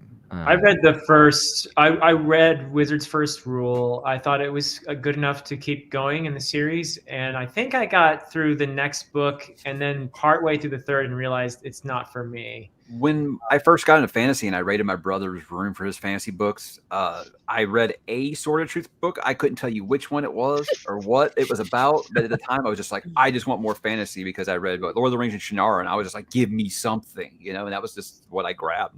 I think it was like he said it's like book 3 or 4 in the series. Like, oh, so that's why I didn't get very much. So that's my only experience with it. That should have prepared you for Malazan, Mike. You should have been a pro at not knowing what. Yeah, not that age, definitely not. In medias res, yeah, right in the middle of it. Yeah. Hey, Jolien, can I ask you a question? Yeah, of course. So recently, I did that 2023 stuff I want to read, and you basically said that you think that Live Ship Traders is going to be like one of my favorite things ever. Why do you think this? I think so.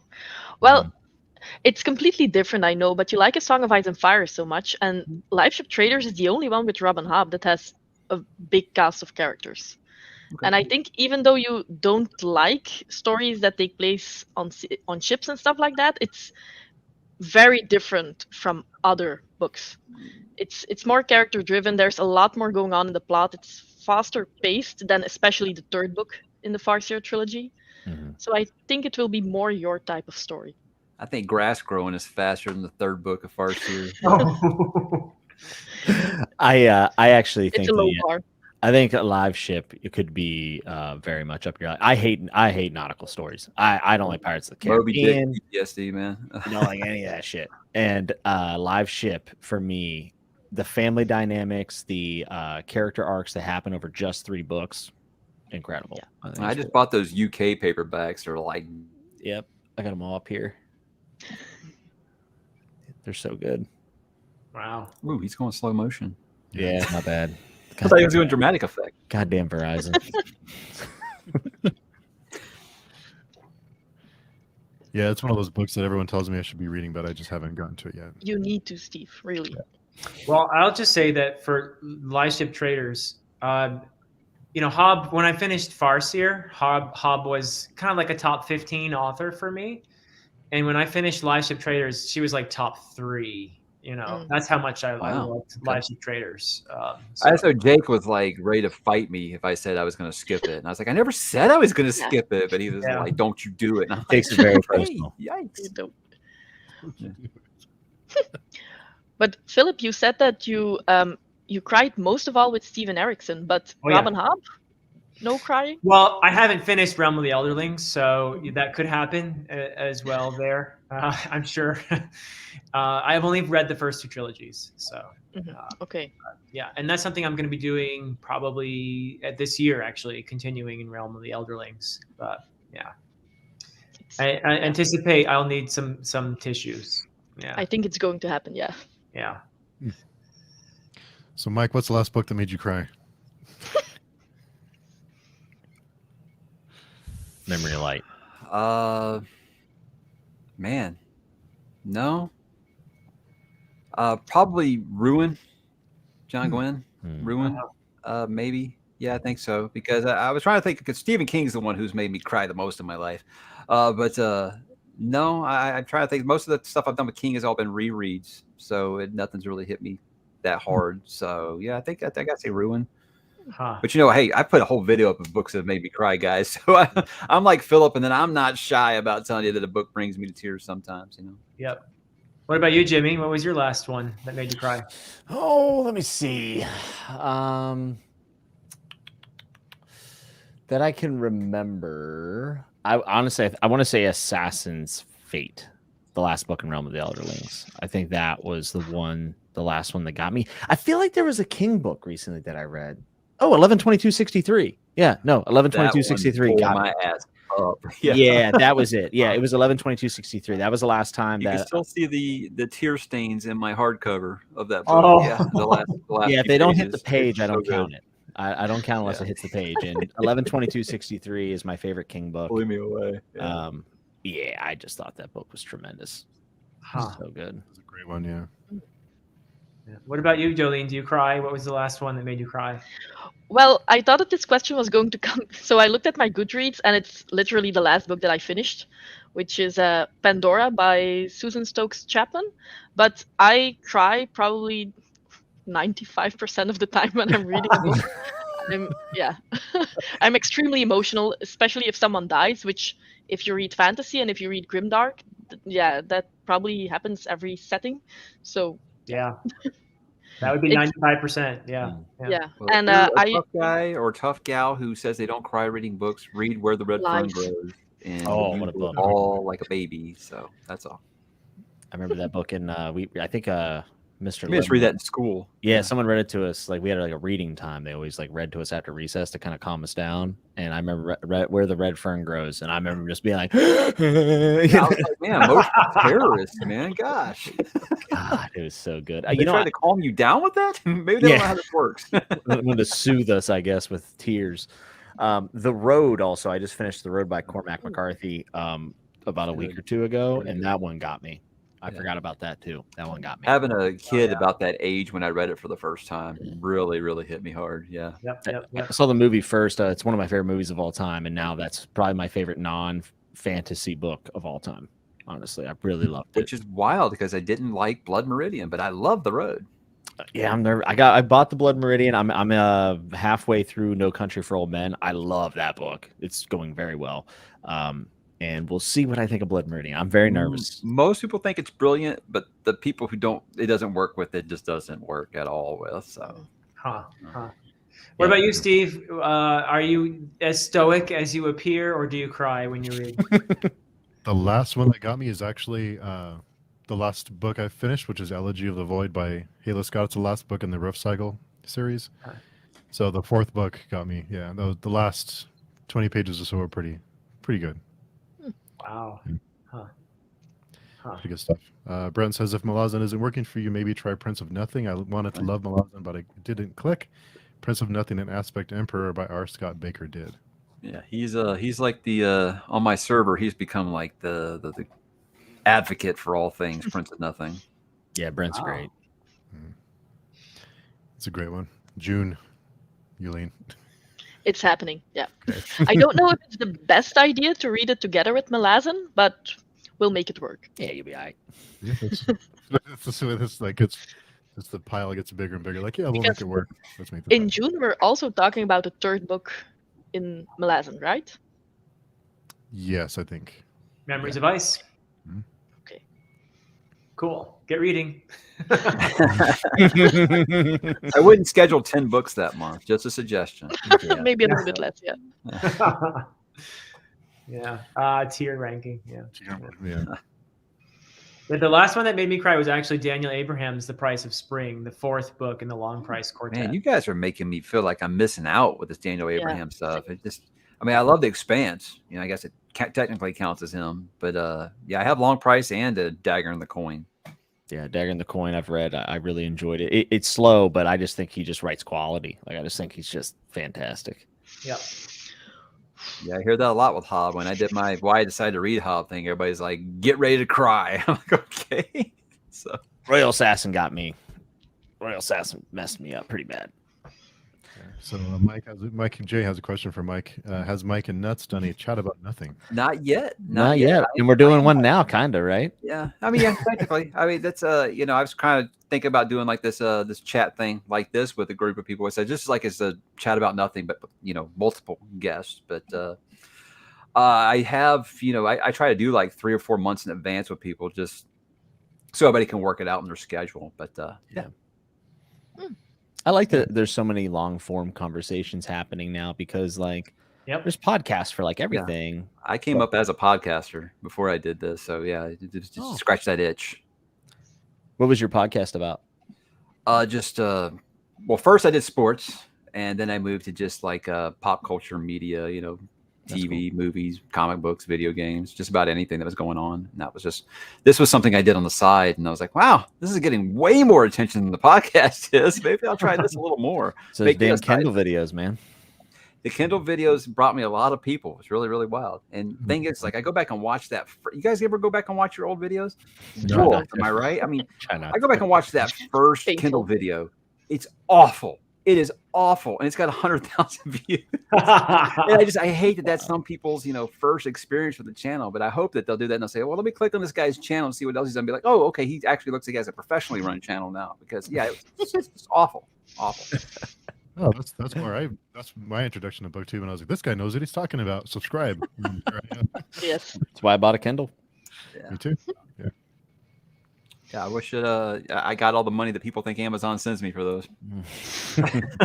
That's why apparently I wasn't rough enough on the Wheel of Time TV show, and it's because Amazon was giving me that Kindle money. That was Of course. Yeah, okay. All right.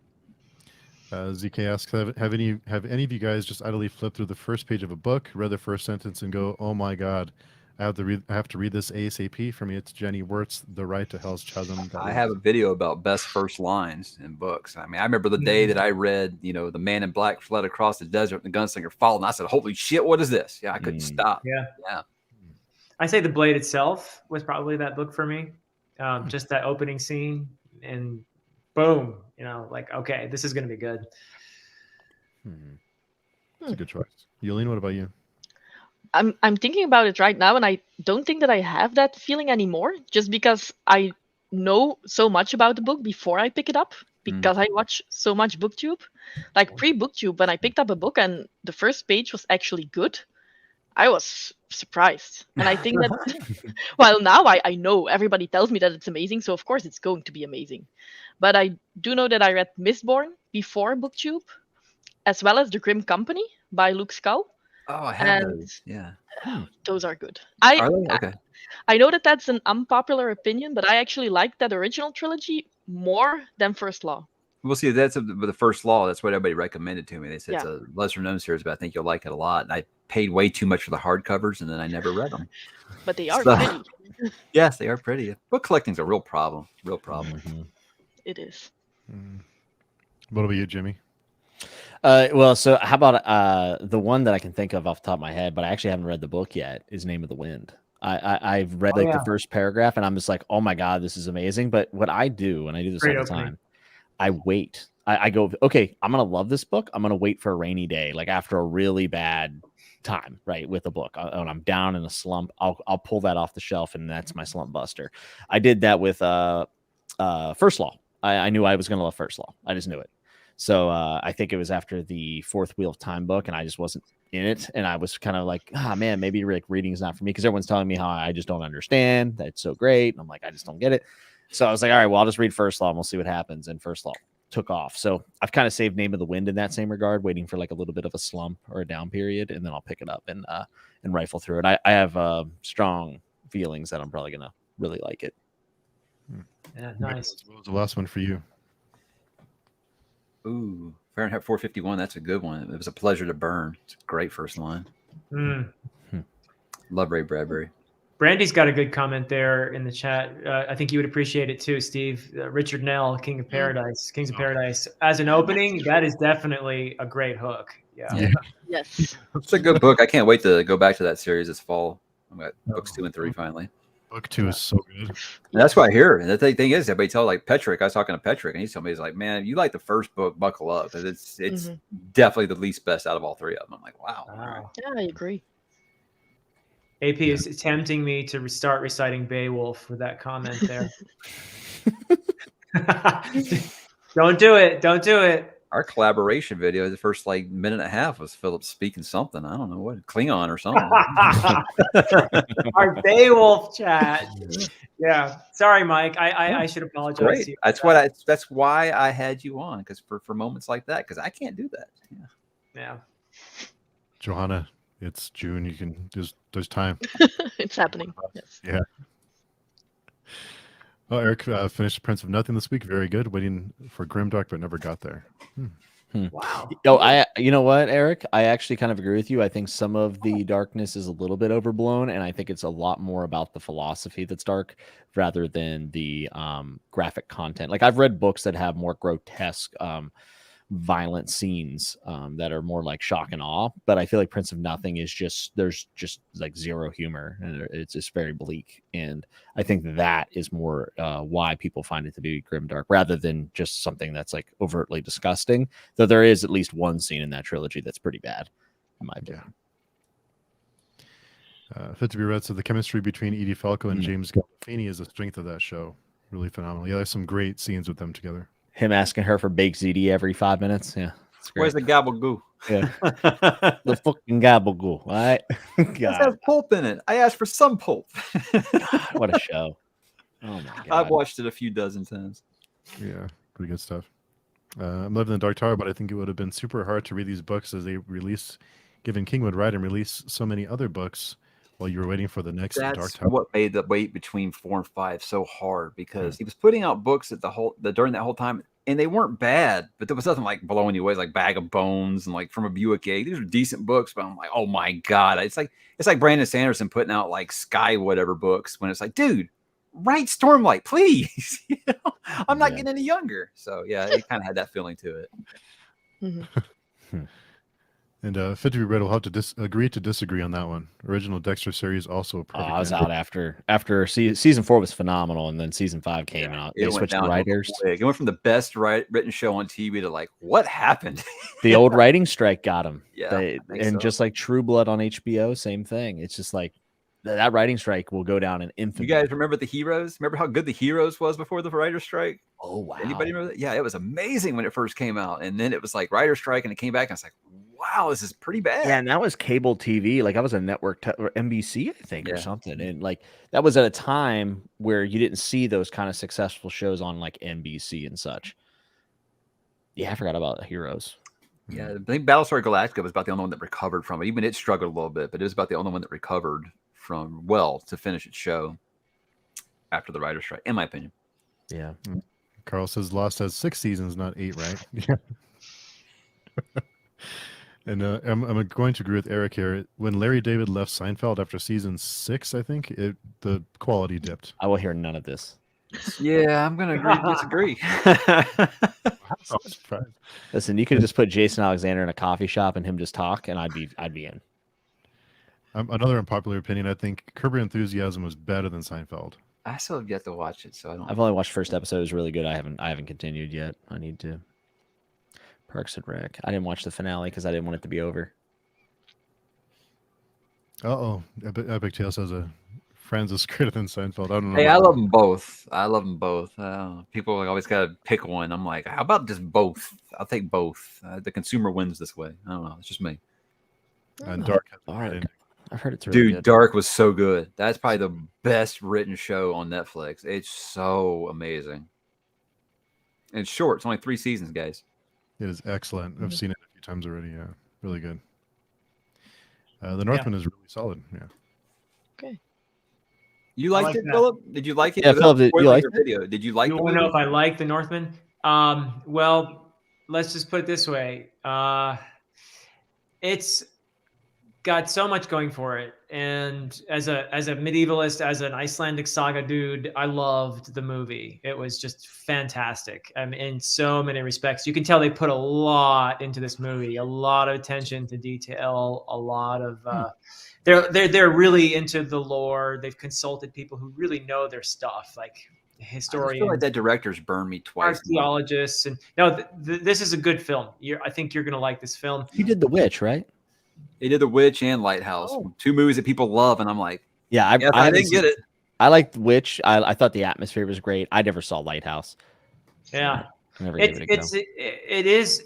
There is some kind of art house direction in the film as well, and that has to do with the lore and the mythology and stuff like that. But I thought they did it well. I thought it was really a cool part of the film.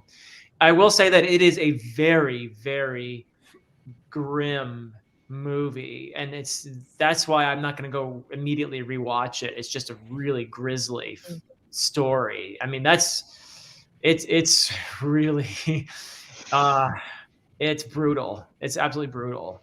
So that said, I did love it. So yeah. Awesome.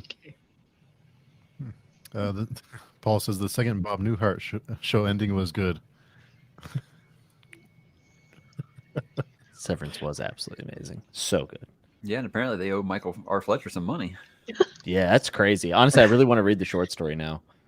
Mhm. It's like the first thing I did when I finished the show. I was like, okay, is there a book? Like I need to read this. I need to know what happens next. I think Apple TV has a week or a month trial, and it's only like $5 after that. So like, if people want to binge it, you could binge it and just cancel your subscription if you wanted to. I might even make a video about Severance. Maybe we'll see. Probably not. Read a collection of obsessions first, and then. All right, fair enough. I think. Has anyone seen the Ozark finale yet? I tapped out after about season 2 of Ozark. Is it out yet? I thought they were releasing the second half of the final season. Like, maybe it was today. It might have been today. Yeah, I'm not too excited about it. It's kind of dipped, but I do think the whole binge thing is on its way to it's on its way to an early grave or too late grave, I guess. Yeah, well, I think especially with Netflix finally losing subscribers for the first time, they're going to start reevaluating how they're releasing content, what kind of content releasing, and I do think a weekly release makes a lot more sense as a business because, like, I know people who binge things in 24 hours and they literally just cancel the service the next day, But if you do week to week, they get behind and go, I'll watch it. I don't want to cancel it yet because I'll watch, and then keep them on the hook a little longer. Yeah, it builds that the talk, and it gains popularity and gets some traction going when you have some break in between episodes. I mean, I'm a binge watcher myself, but I know that a lot more people aren't. So I'm like, I never watch it on release day anyway. So by the time I watch it, it'll probably be completely out. So I'm fine with it. Yeah, I think that probably helped Netflix a lot. Because I mean, was Mandalorian that great? Not really, but you know what? It generated a lot of discussion between each week. And I think that really helped carry that. So I think about like something like The Witcher. If The Witcher had been like weekly, probably would have been even bigger for them. I would agree with that. And also one thing that the binging does that weekly releases get by is that, if we all decide to watch the last season of The Expanse, or even just The Expanse as a show, I might be in season 2 and you're in season 1. Like we could be on different episodes. So it makes the conversation also a little bit harder to have until at least 3 months everyone's watching, like, okay, I can finally start talking about all of it. So it's nice whenever you have the water cooler talk and everyone is kind of at the same spot, right? And Fit to Be Read is curious, since it flies under the radar. My favorite dystopian book, one of my favorite dystopian books, is King's The Running Man. Any fans, Mike? I haven't read it yet. You know, as far as his Bachman books go, Running Man is probably one of my least favorite. I don't know if because I loved the Running Man movie as a kid because it was Arnold. That book's nothing like that movie, by the way. But it was fine. I liked a lot of the ideas that have been, kind of stolen by Hunger Games and things like that. But I think, I don't know. I always kind of think about a lot of those stories feel like they kind of took everything from the Running Man and the Long Walk and kind of took all those ideas. Whereas I'm just like, I love the Long Walk. Running Man, I was just like, okay on. But it's like I said with Abercrombie, with King, I think even a bad King is usually pretty decent, at least for me.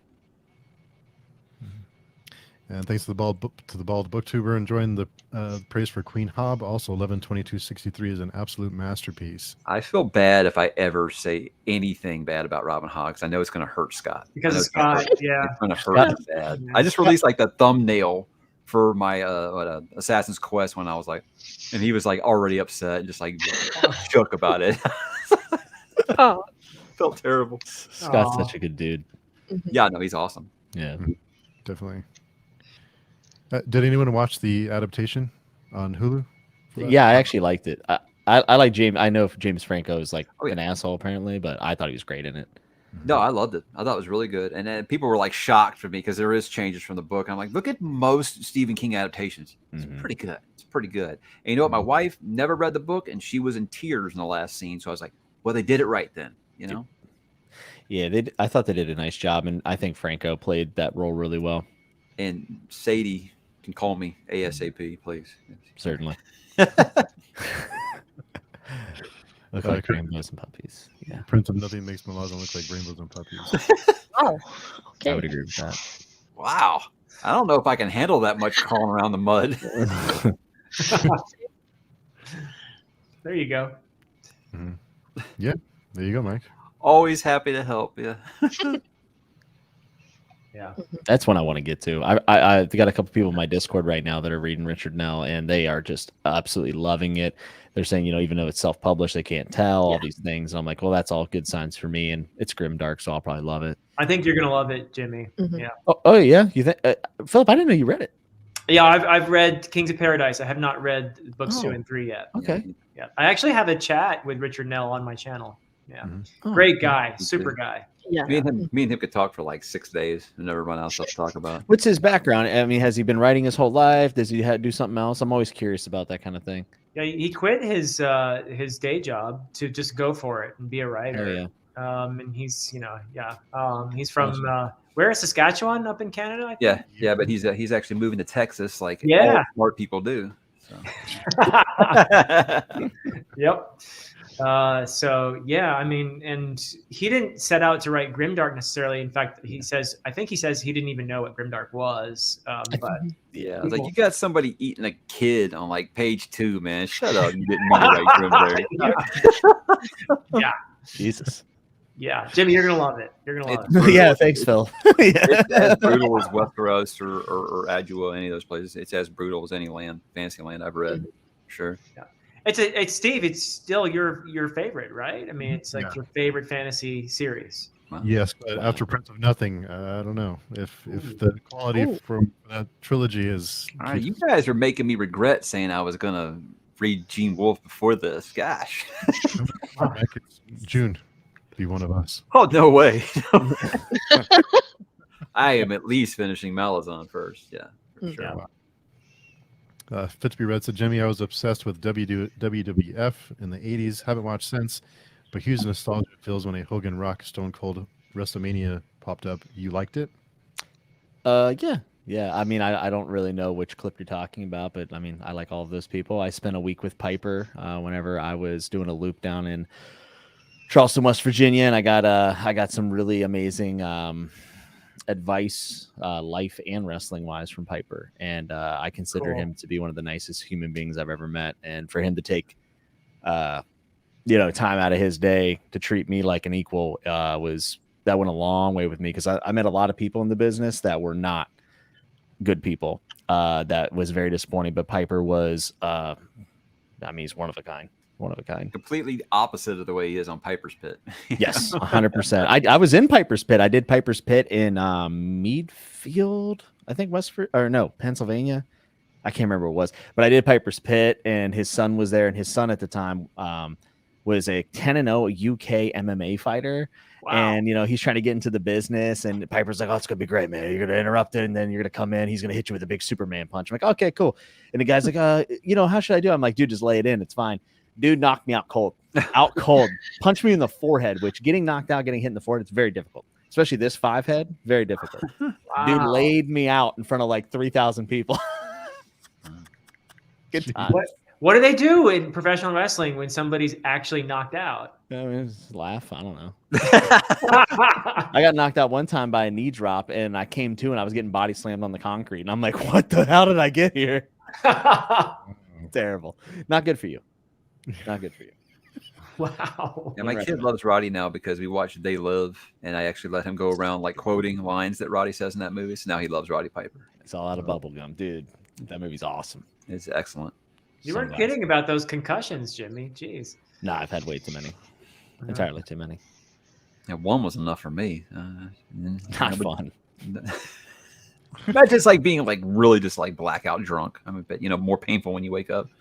Yeah, and then watching TV hurts for like a week, and you're just like, this is miserable. What was the last concussion you had, Jolien? Wrestling concussion. It's been a while. Yeah. Back in your street days, yeah.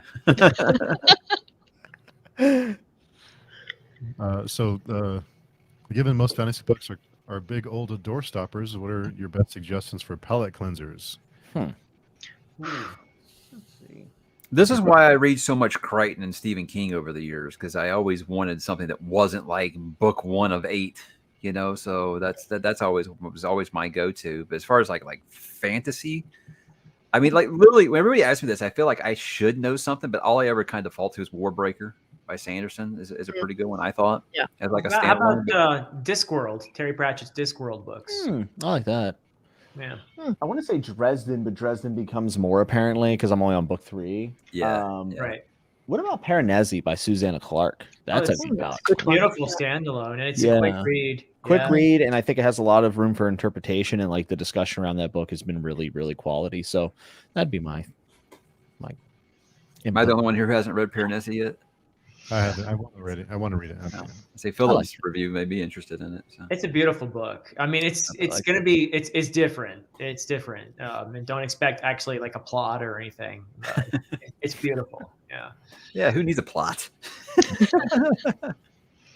Actually, we like Seinfeld after all. Who needs a plot? There you go.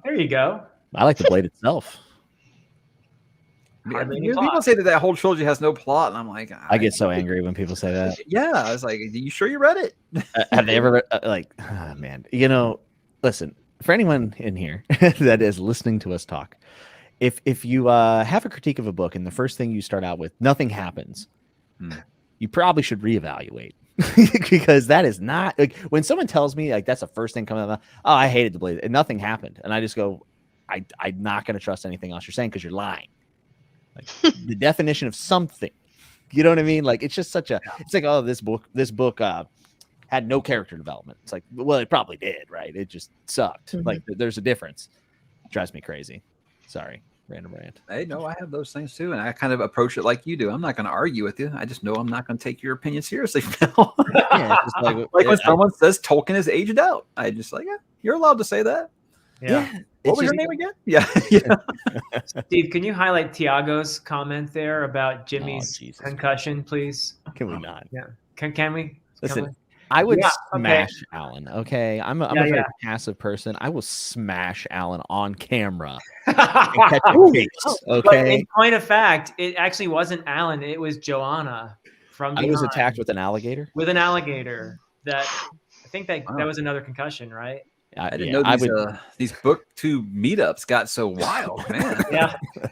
I would never. Maybe I don't want to make the next one. I would never harm Alan. Alan's a doll. I love him. Yeah. Oh yeah. What about you, Jolien? What's a good palate cleanser? I think I would probably go with The Binding by Bridget Collins because it's also a standalone and it's completely different than most of the fantasy that I've read. So I think it would be a good one to read in between. It's also one that I would like to reread because some of the things that happen in the middle of the book completely change your perception of the beginning. So you want to reread it. And those are the best books for me.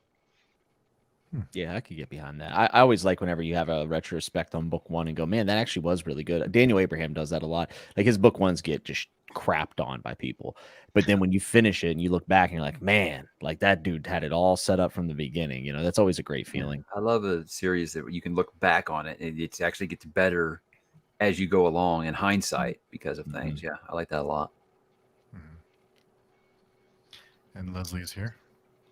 Hey, Leslie. Yay. Johanna has one, Legends of Lattes by Travis. I've heard about this so much lately. It's What weird. is this? Bard? Yeah. I've never I heard think of that. it's Patrick's fault. It's always that one? Petra's fault.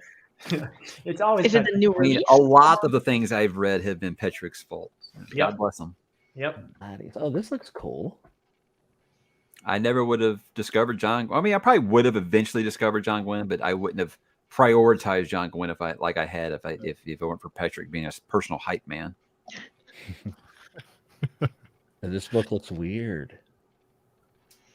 Yeah, it's making the round. It's pretty popular right now. Brent says, when I need a palate cleanser, I like to read outside of SFF, Jack Carr, Michael Conley, and Mark Greaney.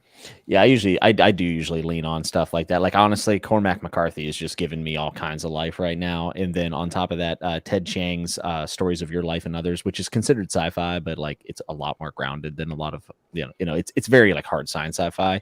I like those for palate cleansers too, like short story collections and stuff. I'm a big fan. So, Jimmy, when you do organize BookTubeCon, is there going to be a ring? No, I'm retired. I ain't getting in the ring ever again, dude. The last time I was in a ring, I think, was my friend Kakoa got married in one because his whole family's been wrestlers. He's Samoan. And dude, okay, Kakoa, if you're watching this, I'm sorry, I'm out on you, but oh my god, it was Bob. So this dude had his wedding in a wrestling ring, and then instead of like dancing after, he wrestled his wife in a full-fledged match. They're like taking bump. Wow. What? I was just like, listen, I'd been out of the world for a while, and I forgot like just how strange it all is, And I was just like, what am I doing? Kiko, I love you. You're probably not watching, but I love you. Wow. Yeah. No, I'm good. No rings for me. I'm good.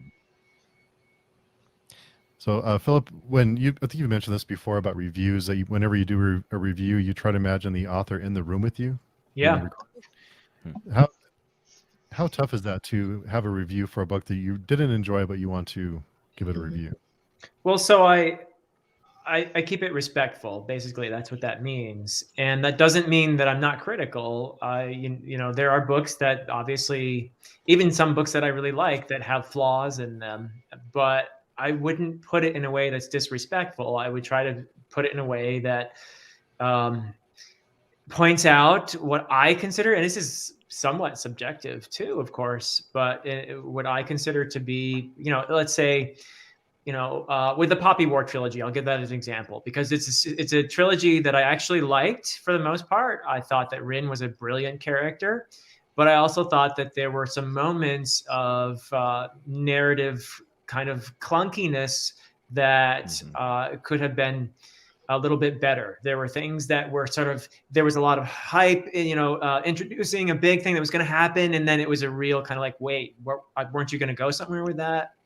Or there were moments where clearly a character was just sort of wheeled in for a big moment, but there was no working up to that moment. And so the moment itself was really brilliant, but it would have been even better, or it would have hit me harder if there had been actually build up to it, So things like that, you don't say things that you wouldn't say to somebody if they weren't right there, and that it just, I think it keeps me honest in a way that is respectful. So that's just that's me. I'm not telling everybody that's how you have to go about it, because people have different styles.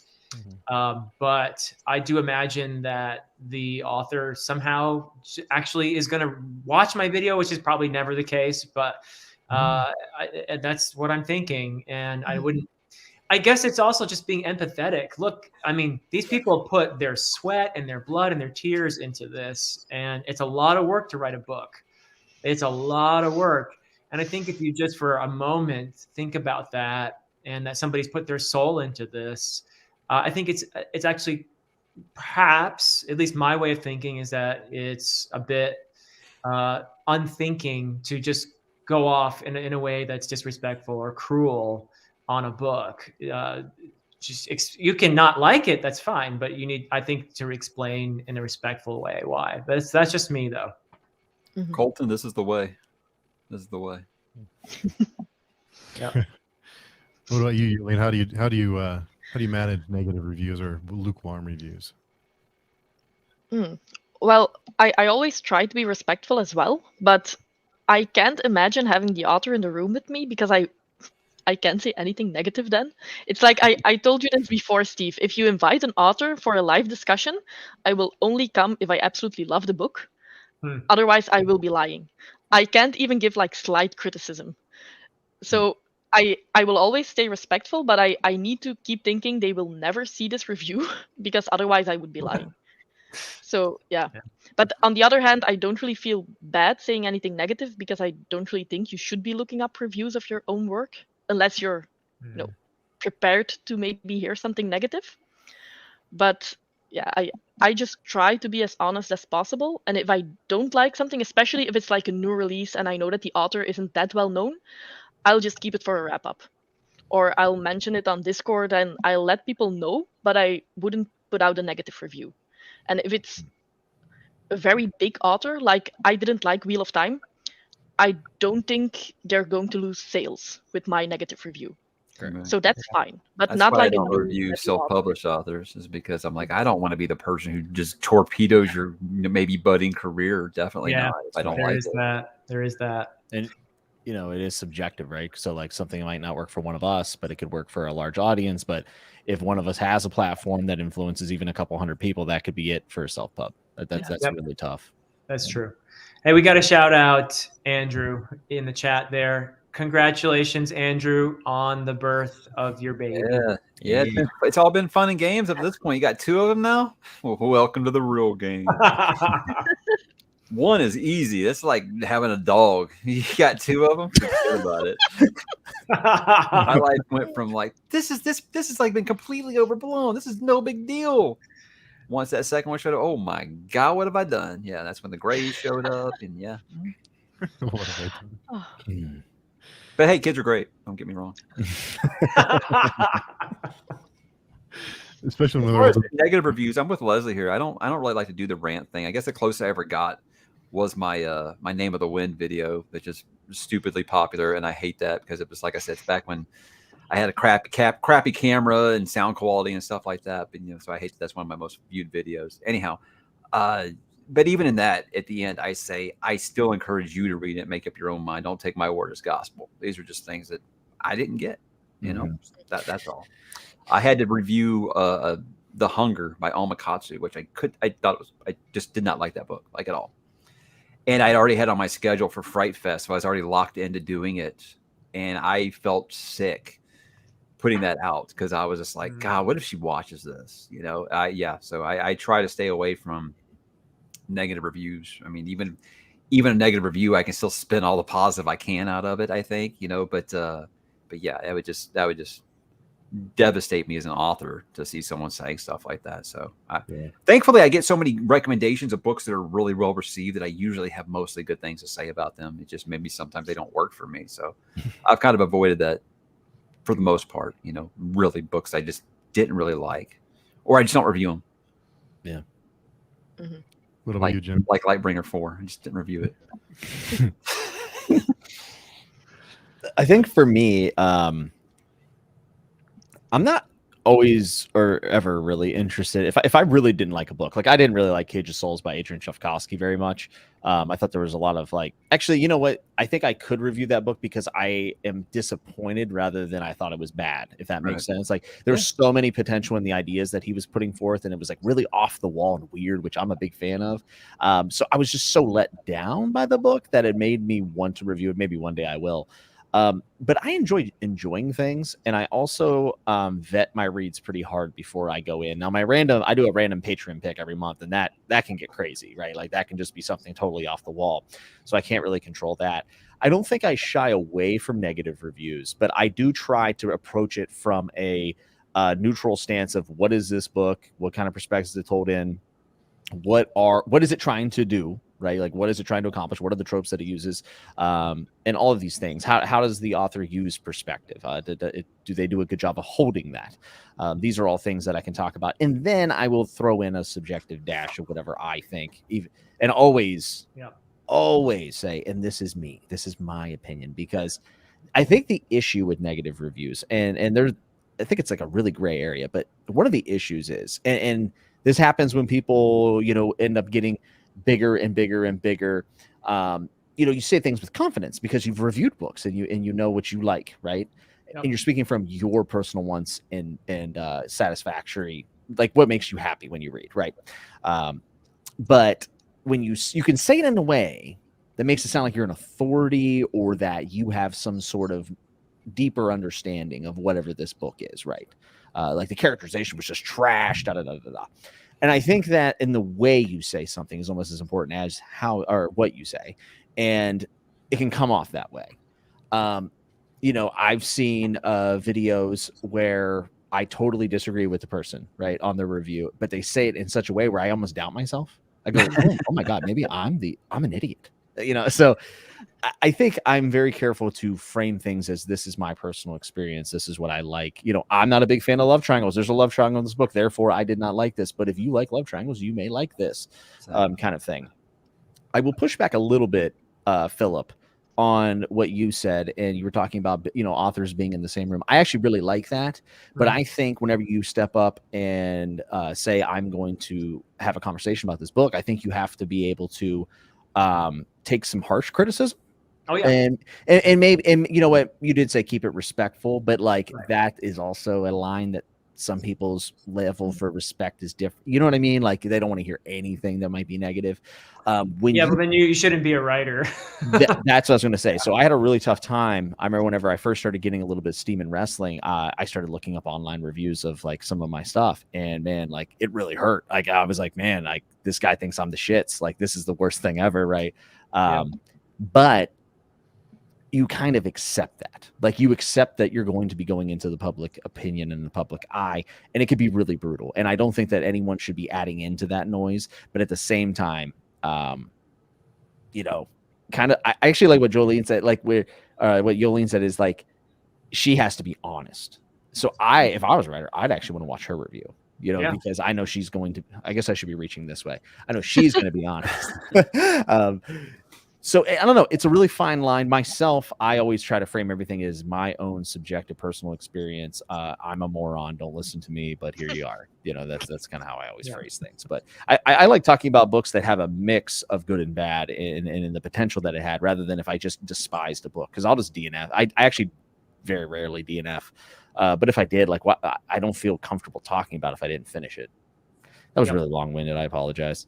No, I think you made some good points, and I would just respond by agreeing with Jonathan in the chat that it's a weird thing to be I think a successful writer. You have to have some amount of hubris, but you also have to have a certain amount of humility, because you have to have enough, I think, belief in yourself to do this thing, and it does take a lot, I think. And B, though, you have to have humility, because you got to listen to people who are giving you legitimate and a respectful criticism, because it can help you become better. So you have to be able to take that, I think. From a writer's perspective, I agree with you. I would want to watch Jolene's reviews of my stuff. Yeah. Well, another thing someone said in the chat, they said, as long as it's about the work and not about the author. And I actually think that's a really important distinction, because I see a lot of people who make very bombastic claims about, there's a sexist character in a book, therefore the author believes in sexism. And I think that's just a ridiculous mischaracterization of work. And like read a little deeper, folks. Like, I don't know. That bothers me a lot. Read the comments of my Ender's Game review. Yeah. Oh boy. I can only imagine. I mean, I know that Brian Lee Durfee has had criticisms waved at him before that, you know, he may or may not share some of the beliefs of some of his worst characters, and I don't believe that for a second. That's just one example that comes to mind. There's also a lot of that in Malazan, which makes me laugh because I think Stephen Erickson might be the most thoughtful author ever. Like, he thought about every single thing he put in and why it was there, which is not something all authors do.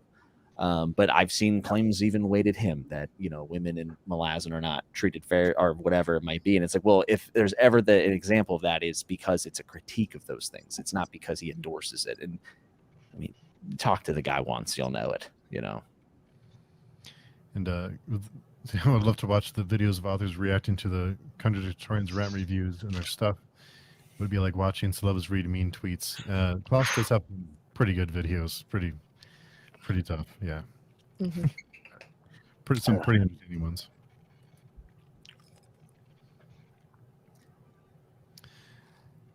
I bet I know what it is, Crow. Me and him, basically when he first joined my Patreon, he came on saying that basically my opinions about what happened to Lightbringer, what brought him there, but yet he was still going to finish reading Lightbringer, even though he was miserable with it. But he said he went too far to go back, and I was like, I quit with one book left. I don't DNF books very often, but I will DNF a series if it loses me. I didn't finish Poppy War, I didn't finish Demon Cycle, I didn't finish Lightbringer. So I mean, I'll do that, but yeah, I'm pretty sure he's going to rant about Lightbringer 5, which he forced himself to read. What made you not finish Poppy War? Unlike Philip, I did not like Ren, like, whatsoever, and I didn't like her. I thought she was a great character. Yeah, I don't know. I wasn't really feeling it. Like the big stuff happened at the end of book 2, and I found myself like indifferent. And then all the feedback about how book 3, if you didn't like what was going on, book 3 was way divisive, and I was just like, I don't like that divisive order. Because I usually end up on the end that doesn't like it. Yeah. So it was just one of those. I just wasn't enjoying myself. So. You know? Yeah, I felt myself finishing that trilogy in spite of my lack of enjoyment of Rin as a. I actually agree with Philip. I actually think she's a very interesting and complex character, but I mean, not fun to read about, to be honest. Like, you know, she's just so. Wow, I liked book 1 a lot, but yeah, I ended up finishing it, and I just I'll never read it again. But like, I can definitely mention Rin in any video that has, like, you know, controversial protagonists. That would definitely be at the top of my list. For sure. Yeah. The problem is that authors have to meet various subjective standards depending on the reader, and their mood and reviews don't. That's a very good point. Yeah. Andrew said Ren is the worst. I like her as a character too. I didn't care for the 3rd book especially, but I did like her as a character. Yeah. I mean, you know, and also I'm not actually super familiar with the Prince of Thorns, but I know that Jorg is also a character that is very polarizing. So I think it takes a lot of gall to write a character like Rin or Jorg.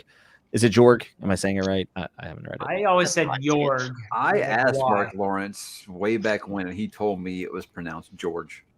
So George? Okay. He might have been trolling me. He is that type. I hope he was. He might have been having you on there. It's like putting Kyle in fantasy. It just doesn't make sense. You guys ever heard George Carlin stand up about Kyle, like boys' names? I at one point, I'm sure I have. I've watched all his specials. It's I'll let people Google it. It's very funny. I couldn't do it the service it deserves. So. And I'm with Andrew. I love talking about books that excite me. So if I loved a book, it gets a review. Mm-hmm. Yeah, I'm definitely more excited to talk about books I like. I'm not. Yeah. Jim, you talked about how you'll watch someone else's review, you'll start doubting yourself. That was me when after I finished the first book of Cradle, and I watched Andrew's review, and he's like, "This is how amazing it was." I was like, maybe I just missed it. Maybe there's something wrong with me. Yeah, that was me in Wheel of Time. I mean, I really stuck. I stuck with it way longer than I should have until I ended up kind of giving it up because I was like, I'm gonna get it one day. Like everyone's telling me I'm dumb, and Matt's not gonna be annoying eventually. And I was like, nope, he's still pissing me off. Book 5, I'm over it, you know. But I believe those people who really like it. I believe them. I believe that they love it, and there's something about it that really resonates with them. And I think that like being able to acknowledge that actually goes a long way of bridging gaps between people who you know hate the work that you end up loving. And Colton had a question. I just want to know why Jimmy chose to read Cage of Souls instead of Children of Time. Listen, okay.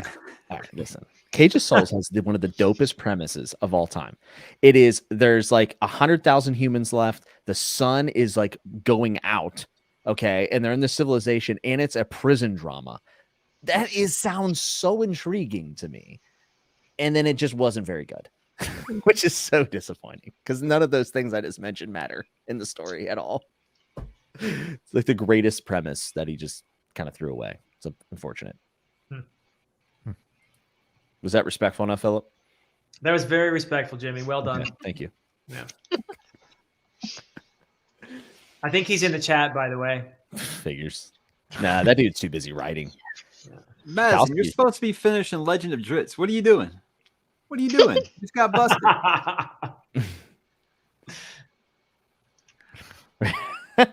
Jonathan wants some Nestor critiques on his stuff.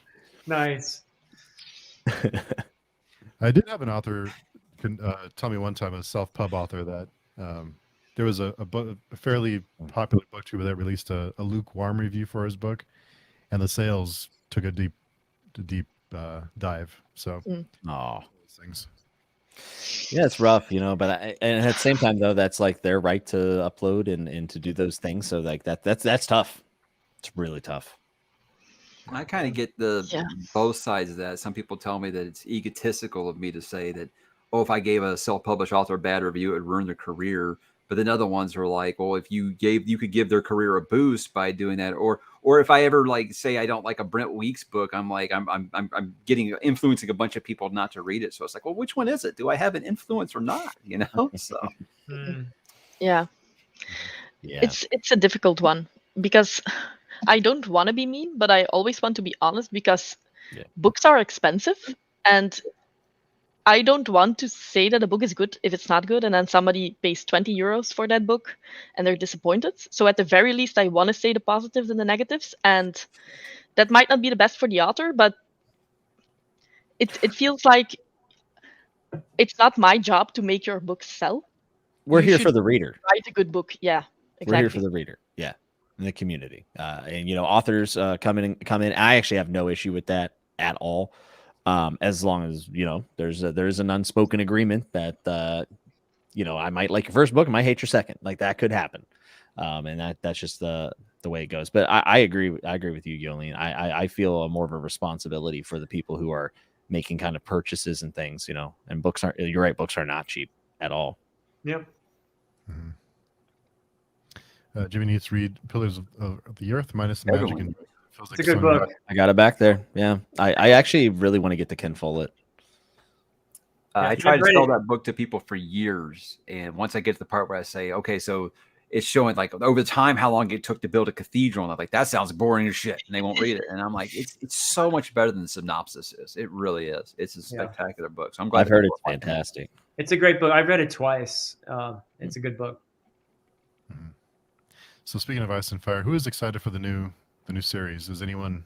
I am. And I'll watch it. Am I excited? Nah. I think it has a lot of potential. What new series? House of the Dragon. I feel like they should have. I see what you're doing. I feel like they should have let the IP rest a little bit, until people weren't still so pissy about, how Game of Thrones ended. Or, you got HBO money. Maybe, I don't know. Look around your rooms right now, guys. All those fantasy series you got. You think maybe they could have snatched one of those up, gave something else some, a spotlight, maybe. Yeah, I definitely understand the fact. And I wish that there were more IPs being built around. But I'm excited for it. And main reason is because the thing that I had the biggest issue with was D&D, and they're gone, and everyone else is back. So that gives me a lot of hope. And I also think that the Dying of the Dragons or the Dance of the Dragon, whatever you want to call it, I think is like a ridiculously cool story that could be adapted very well, and we'll see what happens. But I do agree with the sentiment that why don't we throw that 20 million episode at something else? Like, why don't we try to expand?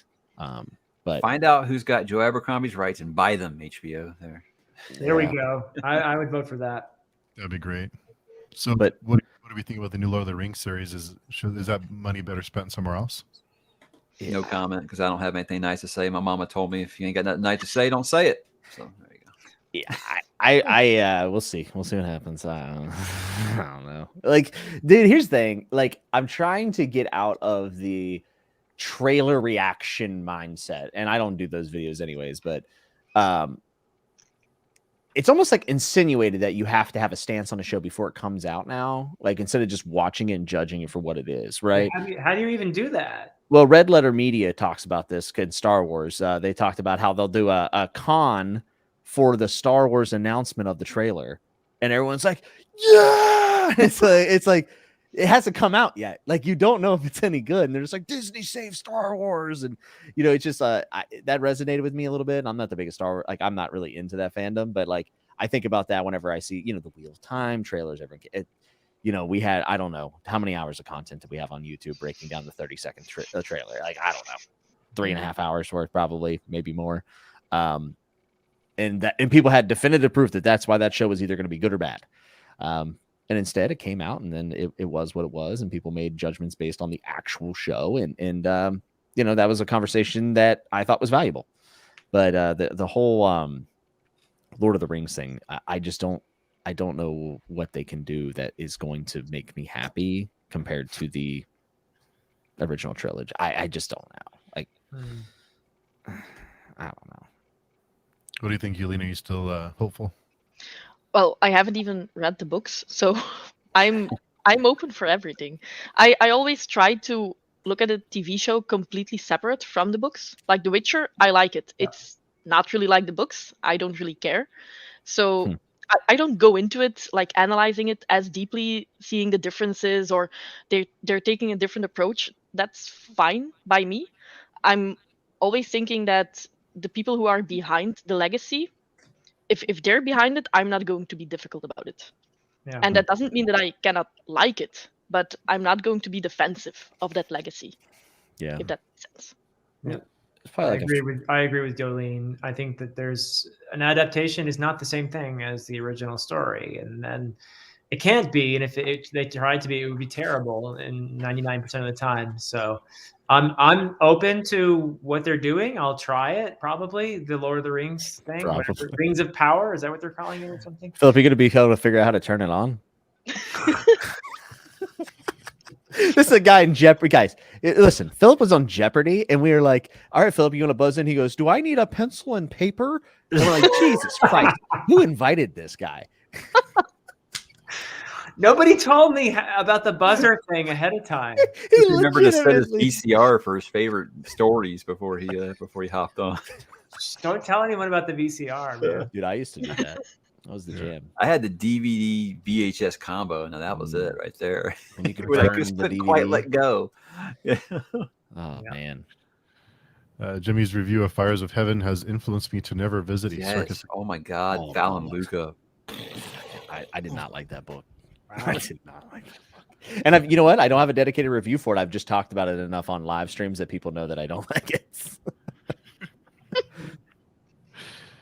Pillars was absolutely fantastic. Second 10 out of 10 of the year for me. Wow.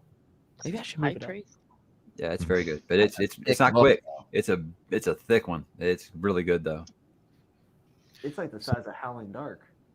Yeah, House of Dragon. If there's anything I'm excited about, I love Matt Smith, Doctor Who fan. He looks very regal. Yeah, so I love to see Matt Smith in anything for sure.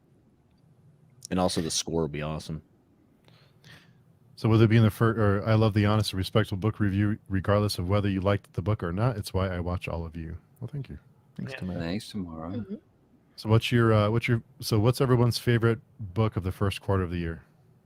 Yeah. I hate this. People ask me that on the live stream. I'm like, what about? I don't remember what I read yesterday. Jeez. Stop. Favorite of the first quarter, huh? Damn, that's a hard one. Is it only a first read, or can we count rereads, or what? I can count rereads. Okay, that makes it harder. You were supposed to say no. Yeah, I'm gonna say no because I read The Song of Ice and Fire, so that automatically wins, and that's boring. I would say maybe Price of Spring, the fourth book of Long Price Quartet. That pops in my head. That was fantastic. I mean, that solidified that as a series that I'm going to have to consider if I ever do another top 10 video, which is probably never going to happen. But It was that good. A Long Price Quartet, especially the fourth book, was just tremendous. So that I'm going to throw that out for my answer. Jolien, what about you? Cashil's Dart by Jacqueline Carey. Yeah, it was a big surprise for me, but I absolutely adored it. And I think that series has potential to become an all-time favorite. I want to read that so bad.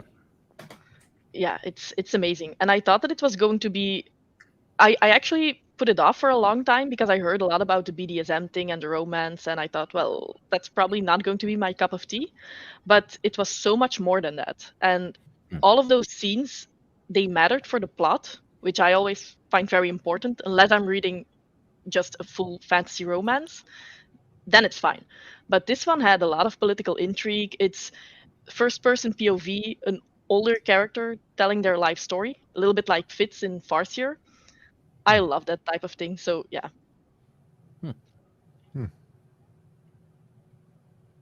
So Mike and Jimmy, what you're both pondering? It's really tough. You can count rereads. I'd go Wizard and Glass, Dark Tower 4. That's just good answer. amazing. Yeah. But not rereads. Toss up between To Green Angel Tower and God's Grave by Jay Kristoff. It's the middle book in Nevernight, which was just basically like Gladiator. So I love that's a trope I'll never get tired of. You know, your protagonist having to fight in the gladiator, the arena. It's always something that I really, really dig. And I think that Mia is basically like the character that I wanted Ren to be. So I'll leave it at that. Philip, I think your daughter would enjoy it. Oh, cool. Huh. It is very R-rated, though. Just putting that out. Well. Very R-rated. Jimmy, do you have a pick? So I think if I didn't pick fantasy, it's The Road. Like overall, it's probably The Road. I just think it's a masterpiece. But great book. It's a great. Yeah, book. it's that's gonna stick with me for the rest of my life. So other than that, though, and I'm not gonna count rereads because I just pick whatever Song of Ice and Fire books I've read. It would be it's either Howling Dark or Grace of Kings. I'm actually gonna go with I'll go Howling Dark. I'll go Howling Dark, actually. The reason why is because I just think that there's so many wild ideas that could have went so poorly, and Rocchio was able to execute them. Like, he didn't take the easy way out in Howling Dark. Like, he could have easily just done what everyone else has always done. But he messed with the readers, man, and it worked for me. So, yeah, Philip, you're talking about you like to do a review with the author in the room. I know Christopher Rocchio, so that's what it's like. I'm just going to text him and ask him what this means, not assume that it was something that, didn't make sense. Yeah. So, yeah, he's much smarter than me. So it made sense. Can you just explain it to me like I'm 5? Yeah. And he would. So. Yeah, there is something special about having like that kind of open line to an author because, and people like, for instance, like I've obviously met Steven Erikson. I've had him on the podcast. I've talked to him and stuff. And it's like, yeah, it does impact my enjoyment of the books, but not because I feel like I can't critique it, but because I know his intent behind the books and I know a lot about more of what went into them. And it's like, it's hard not to appreciate. It's like when you watch behind the scenes, a special edition of, Dune, the new movie. I'm sure like if I watch that, I'd have a greater appreciation probably for the movie. So it's kind of like that in that regard, but we're very fortunate that we get to talk to authors. I mean, very lucky. Yeah, definitely. Always I'm surprised how many authors will say yes. I had an interview with Blake Crouch, which I never expected him to do that because I mean that guy doesn't need my help to sell books, and so I'm just amazed that and Steve talked about this recently that just ask. Most of them are excited to do it. When I talked to Jim Butcher, he said this is going to get way more attention than if I talked to like some sci-fi magazine somewhere. That's right. So of course I was going to say yes. So don't ever be scared to reach out and ask. Stephen King, I'd have to do it by snail mail. I don't think he uses the internet besides Twitter.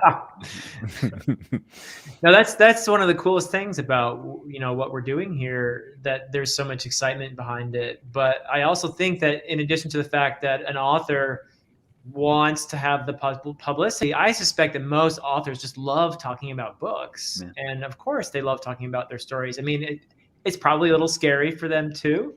But to have the opportunity to tell folks kind of, this is what I was going for here. maybe there are some authors who wouldn't like to do that, but I think that it would be a fun conversation for an author to have for most of the time, and to talk to somebody who's genuinely interested in their work and that sort of thing. Yeah, I think most of them would really dig it. Yeah. Hey, Mac, I'm laughing right now in Path of Daggers.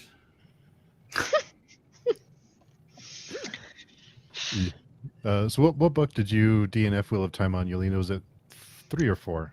I read the 4th book, and then I had no intention picking up the 5th one, but I bought all the hardcovers. So thinking, well, I should give it another try. And then I picked up the 5th one maybe after 4 months.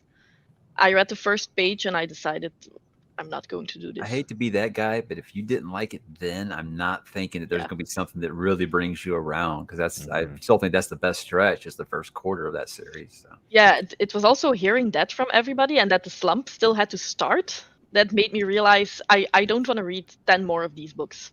But he has such powerful endings.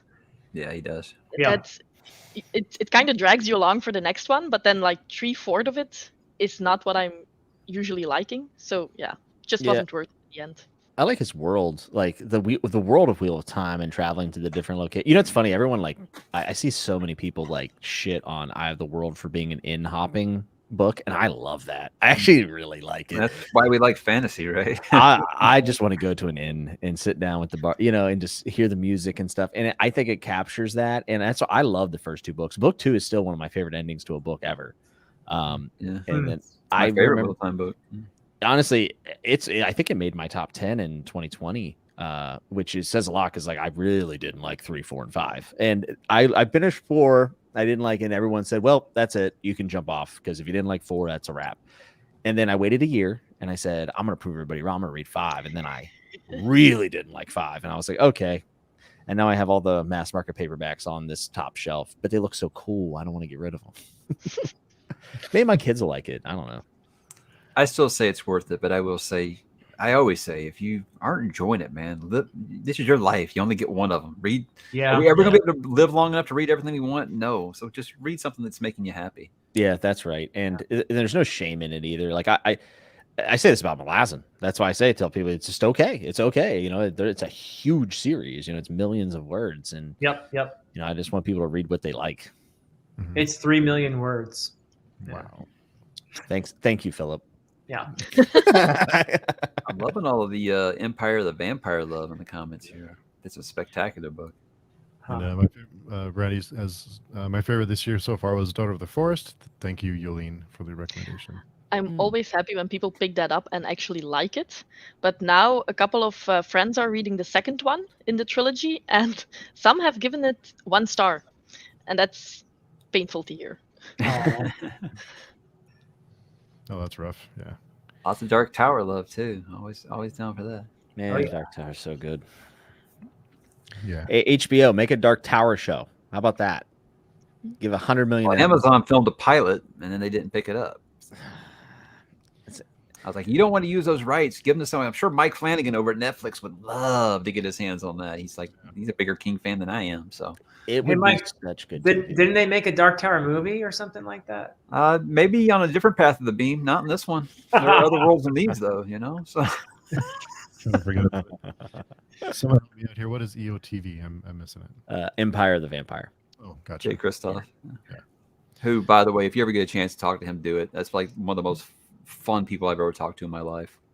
Yeah, I've heard he's a good dude, and I heard a lot of people that were like very doubtful of the book watched your interview, and they said he seems like a great guy, and then ended up reading it, half liked, half didn't, or whatever. Yeah. But like they said, this guy's not as wild as he seems. He's the type you could probably sit there and kill like a 24 pack with, and just tell dick jokes. So if you're into that kind of thing, if you've read his books, yeah, he is. And thank you, Kindle Reader, for the sticker. Johannes says, Kishel's Dart, one of the only books I've DNF'd over a decade ago because of the S&M, but I might give it another try thanks to Yolene. I hope you like it a second time around. And to be honest, the BDSM is only like in the first half. It might be 5 scenes. It's pretty graphic, but after that, it's not as present. And then Nick Carlson says, "Legacy of the Brightwash," which is the book I want to get to soon. Same. And Kings of Bash, yes. More, Yeah, Legacy of the Brightwash is in the finals or did win, right? SPFB ZBZO. I don't know what the hell the That's fun. acronym is. Yeah, I just say Spiffbo now. I forget what the I just say I Spiffbo. always forget it. Yeah. Yeah, I forget it too. But yeah, it's everyone raves about it. In fact, Taylor from Made Between the Pages just raves about that one. She just finished it. Yo, you know a book that I read that was in there, and I don't think it won. I can't remember if it won now, but it was a semifinalist. I think was the Combat Codes by Alexander Darwin. Just got picked up by Orbit, and he's rewriting them. Yeah, like he's doing some editing and adding some stuff to them and whatnot. I'm really happy for that guy. That's cool. Yeah. I talked to Jonathan French about the lot lands, and it sounded like it's not all that it's cracked up to be going from self-pub to trad. There's pluses and minuses. Michael J. Sullivan says he makes it's way easier doing it self-published, through Kickstarter than it was ever working for a publisher. So yeah, I think the things that like kind of get passed over sometimes in the self-pub realm are like proper editing. It also can be, and I'm not saying that because they want to, it's just really expensive. Right. And then obviously like cover art, quality of the actual binding and stuff. But if you can figure those things out, like Sullivan has and Sanderson has, I mean, you stand to make a lot more money. All you got to do is find a very loyal fan base that's willing to pay you $10 million per book. Yeah, easy, guys. I think you can do this on your own. So easy, guys. Jeez. That's all. It's like how to become a millionaire. Okay, first get $1 million. Okay. That should be easy. Yeah, it makes sense if you have a big enough, fan base or platform, to self-publish, or do what Sanderson is doing now. Apparently, that makes sense. The trouble is, most of us don't have a platform like that. Yeah. Philip, can I ask you, since obviously like you've written and you're attempting to be published and sending things out and whatnot, is there anything about self-pub that kind of attracts you at all? Like when you consider that? Yeah. So the biggest attraction for me to self-publishing would be creative freedom. And, I'm terrified that of an editor at a publishing house coming in and changing something that is fundamental to me about the books, and that would be my worst nightmare, to get to that stage, to have a publisher, and then for that editor there to want to change something that I really feel is important about the book. So, I guess that's for the biggest thing in terms of advantages of self-publishing, and there are some for sure, would be the creative freedom. But the flip side of that is the people who work in the publishing industry love books, and they are, for the most part, very informed and very intelligent people. And they know things that most of us don't know about, storytelling, and they know what effective storytelling is. And I'm guessing that the vast majority of the time when they do give you advice, it's good advice, so they know what sells too. And that's kind of important. That's sort of a bottom line. But so, yeah, I mean, pros and cons, I guess, and you can set your own, if you're a self-published author, I think in addition to just the creative freedom, you're handling other things on your own. So you're in charge of that stuff. The negative is you're in charge of all that stuff. So yeah, for sure. If you're good at marketing, great. Maybe self-publishing is for you. But if you don't feel like you have those kinds of skills or the kind of platform needed to do that, then self-publishing is obviously going to help you a lot. Yeah. I mean, traditional publishing. Don't worry, Sanderson fixes the series. I'll never know. Yeah. I only made it through book 7 of Wheel of Time. Maybe I'll do a stream and I'll just read the wiki. And people can just watch me react and with zero context. It'd be great. Yeah, our group read for the Dark Tower just finished up, but that I didn't finish. Steve. Uh-oh. I can't get into it because it would be spoilers, but there's a turn at Will. I really liked Drawn of the Three. I thought it was really great. I love that book. I actually like The Gunslinger a lot more now that I've gotten through the first several, but the turn it takes and just not a fan of that. I can't get into it without spoiling it for anyone. Wait, which book though? Wait, are you saying, Steve, that you're DNFing Dark Tower? Is that what you're saying? I did DNF. After Wizarding Glass, that was it for me. That's a lot of people have that reaction to Wizard and Glass. They don't want a 450-page flashback in the middle of their story.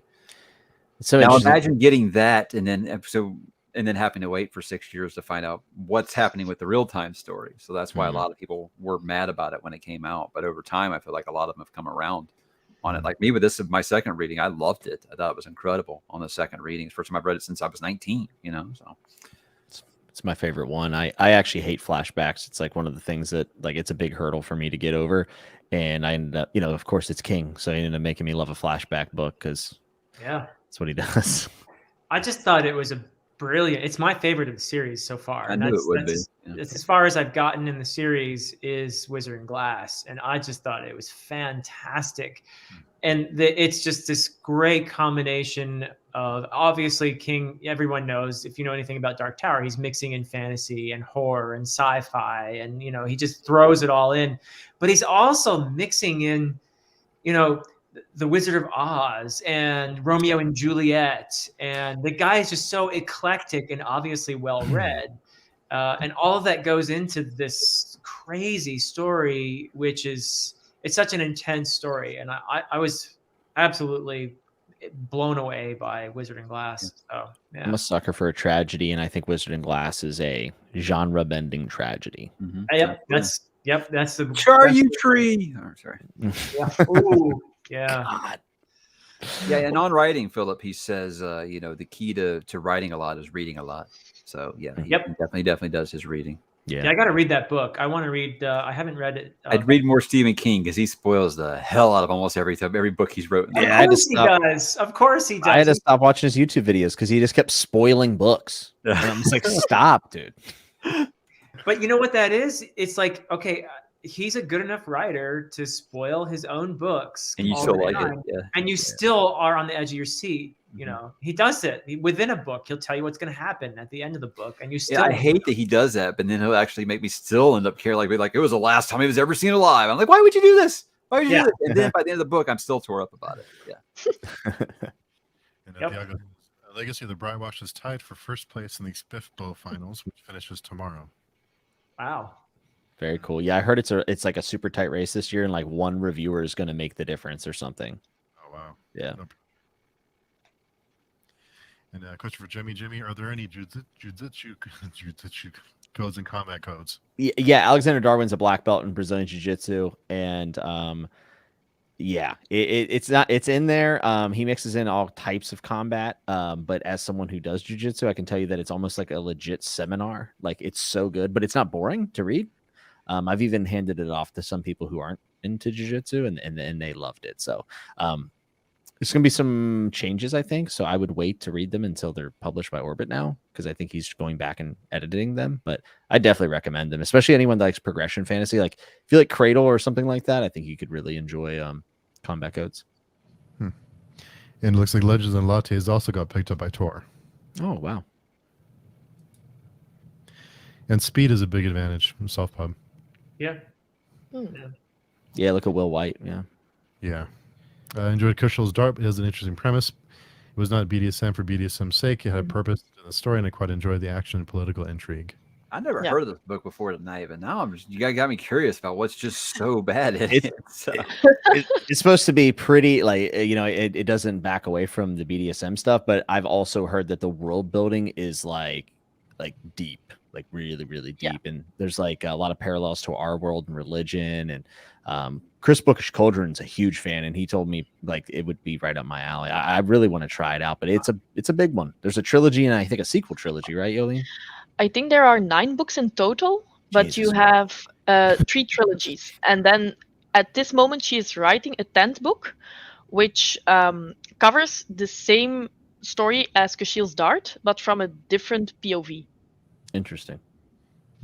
And the writing style is absolutely beautiful. So just for that, I really liked it.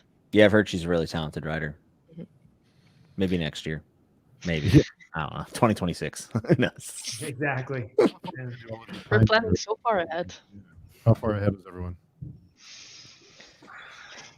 I'm thinking definitely about 2023. Yeah. Same. What about you, Mike? How far ahead are you planning? For my TBR? Yeah. Well, I just put out a video of everything I'm reading in 2023, so pretty far ahead. I like to do 12 to 15 months in advance, which can change, but I like to lock about 3 months at a time. And Hated Wizard and Glass, my first read through, but I wasn't expecting to be pulled back into the story. When I reread the series, it was 5 stars all the way. I had a So question. what you're missing here, Steve, is that you're wrong. You need to go back and finish Dark Tower. One of these days, I see why people like it. There's just certain things in the story that I'm not a fan of, but I can't say because spoil it for anyone. Logan, it's good. I'm keeping my scratching off the camera as much as I can. So thank you for asking. Nothing makes you feel like a goofball more than telling your kids, "Hey, be careful! Don't touch this. Watch out for that." And then you're the one that comes home with poison oak. So,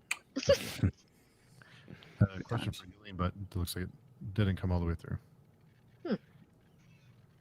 No, I'm curious. Anticipation. Yeah, I'm curious. Oh, Jolene, did you like it? Jeez. See, this is a very good example of how you can build suspense in text. Yeah, now we're all curious. We like the 3 dots. Let us know, Mike, before we wrap up, if you would, because I know it's getting late for Jolien, and so don't want to keep you too late, 2:30 in the morning. But Yolene's a trooper. I can't believe you're up.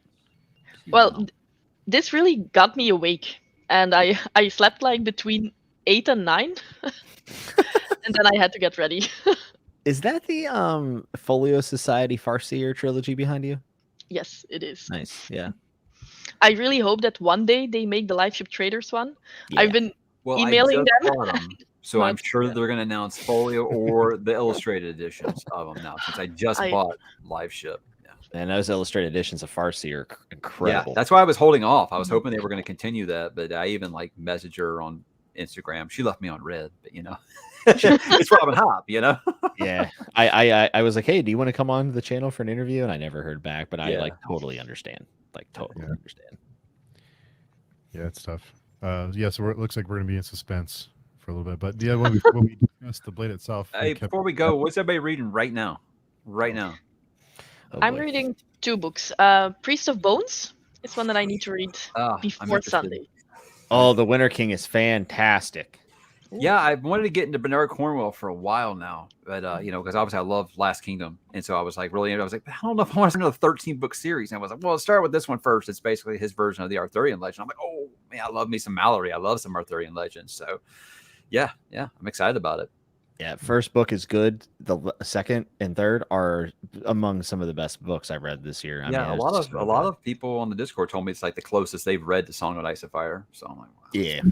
That's encouraging. So throw some King Arthur in there, some Mordred and some Morgana. Yeah. I don't know. I know you said you're not a big audio guy, but if you could just listen to a piece of Jonathan Keeple's narration to hear him do his Merlin, because Merlin's just such a dick, and it's so funny to hear Keeble do, "Oh, Durfle, you're such a moron." it's like the funniest narration. If someone really carries on about the audiobooks, I will go to the Audible page and just do the sample just to listen. And sometimes it's hilarious, like Stephen King reading Needful Things. I'm like, I don't know how anybody made it through that. I mean, you're an amazing writer. No, this is like when they assume someone was a great athlete, that they're going to be great as an announcer. It doesn't always work that way.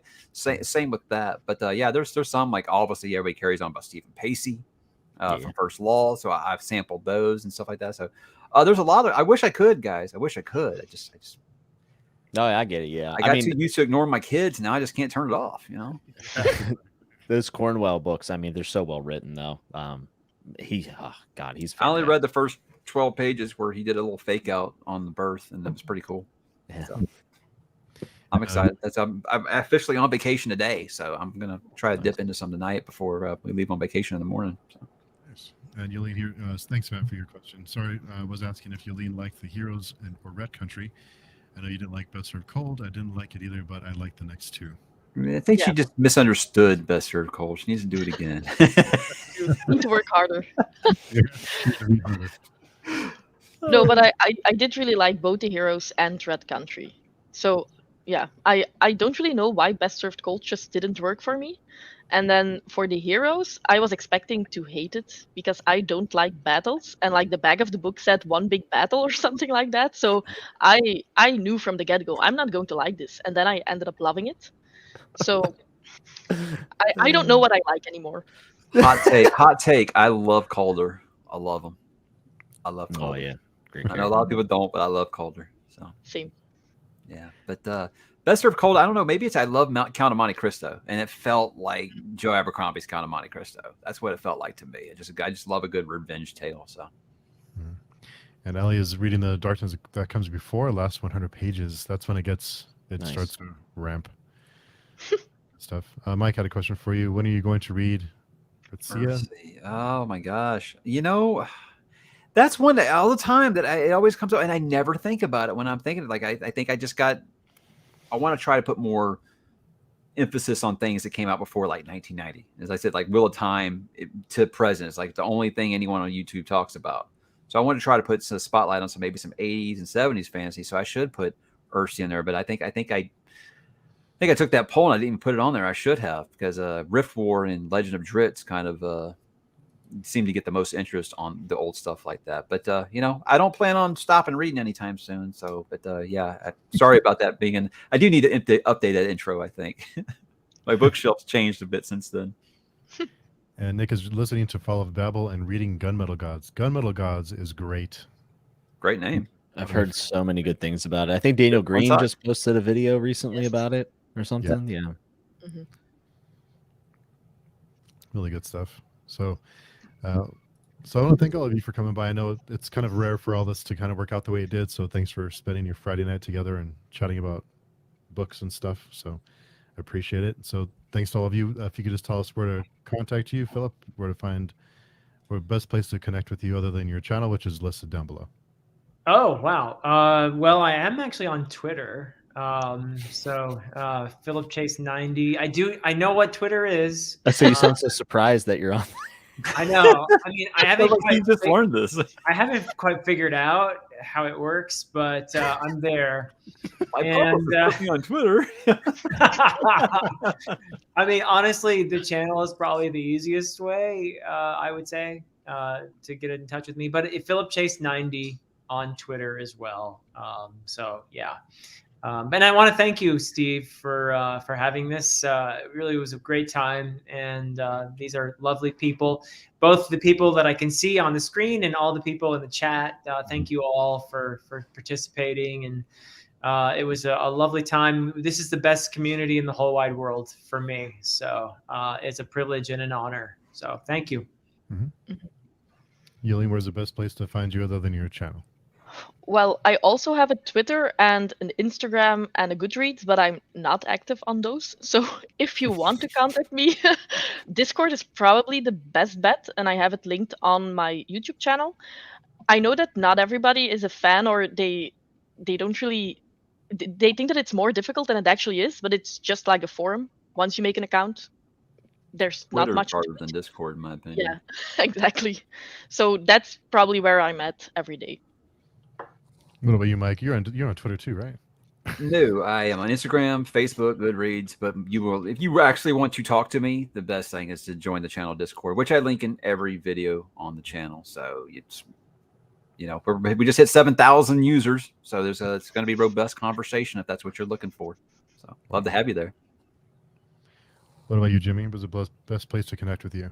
Mostly in my comment section. I do have Twitter. It's at the Flockavelli, but I really just post like when I'm going live and stuff on there anymore. I just haven't.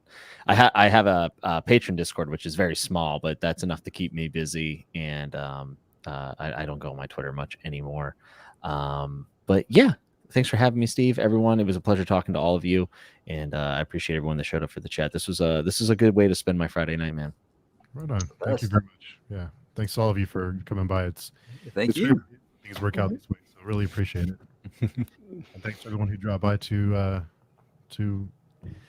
comment and interact with us. Really appreciate it. Hope everyone has a great Friday night and a great weekend. Cheers. Cheers. Cheers. Bye.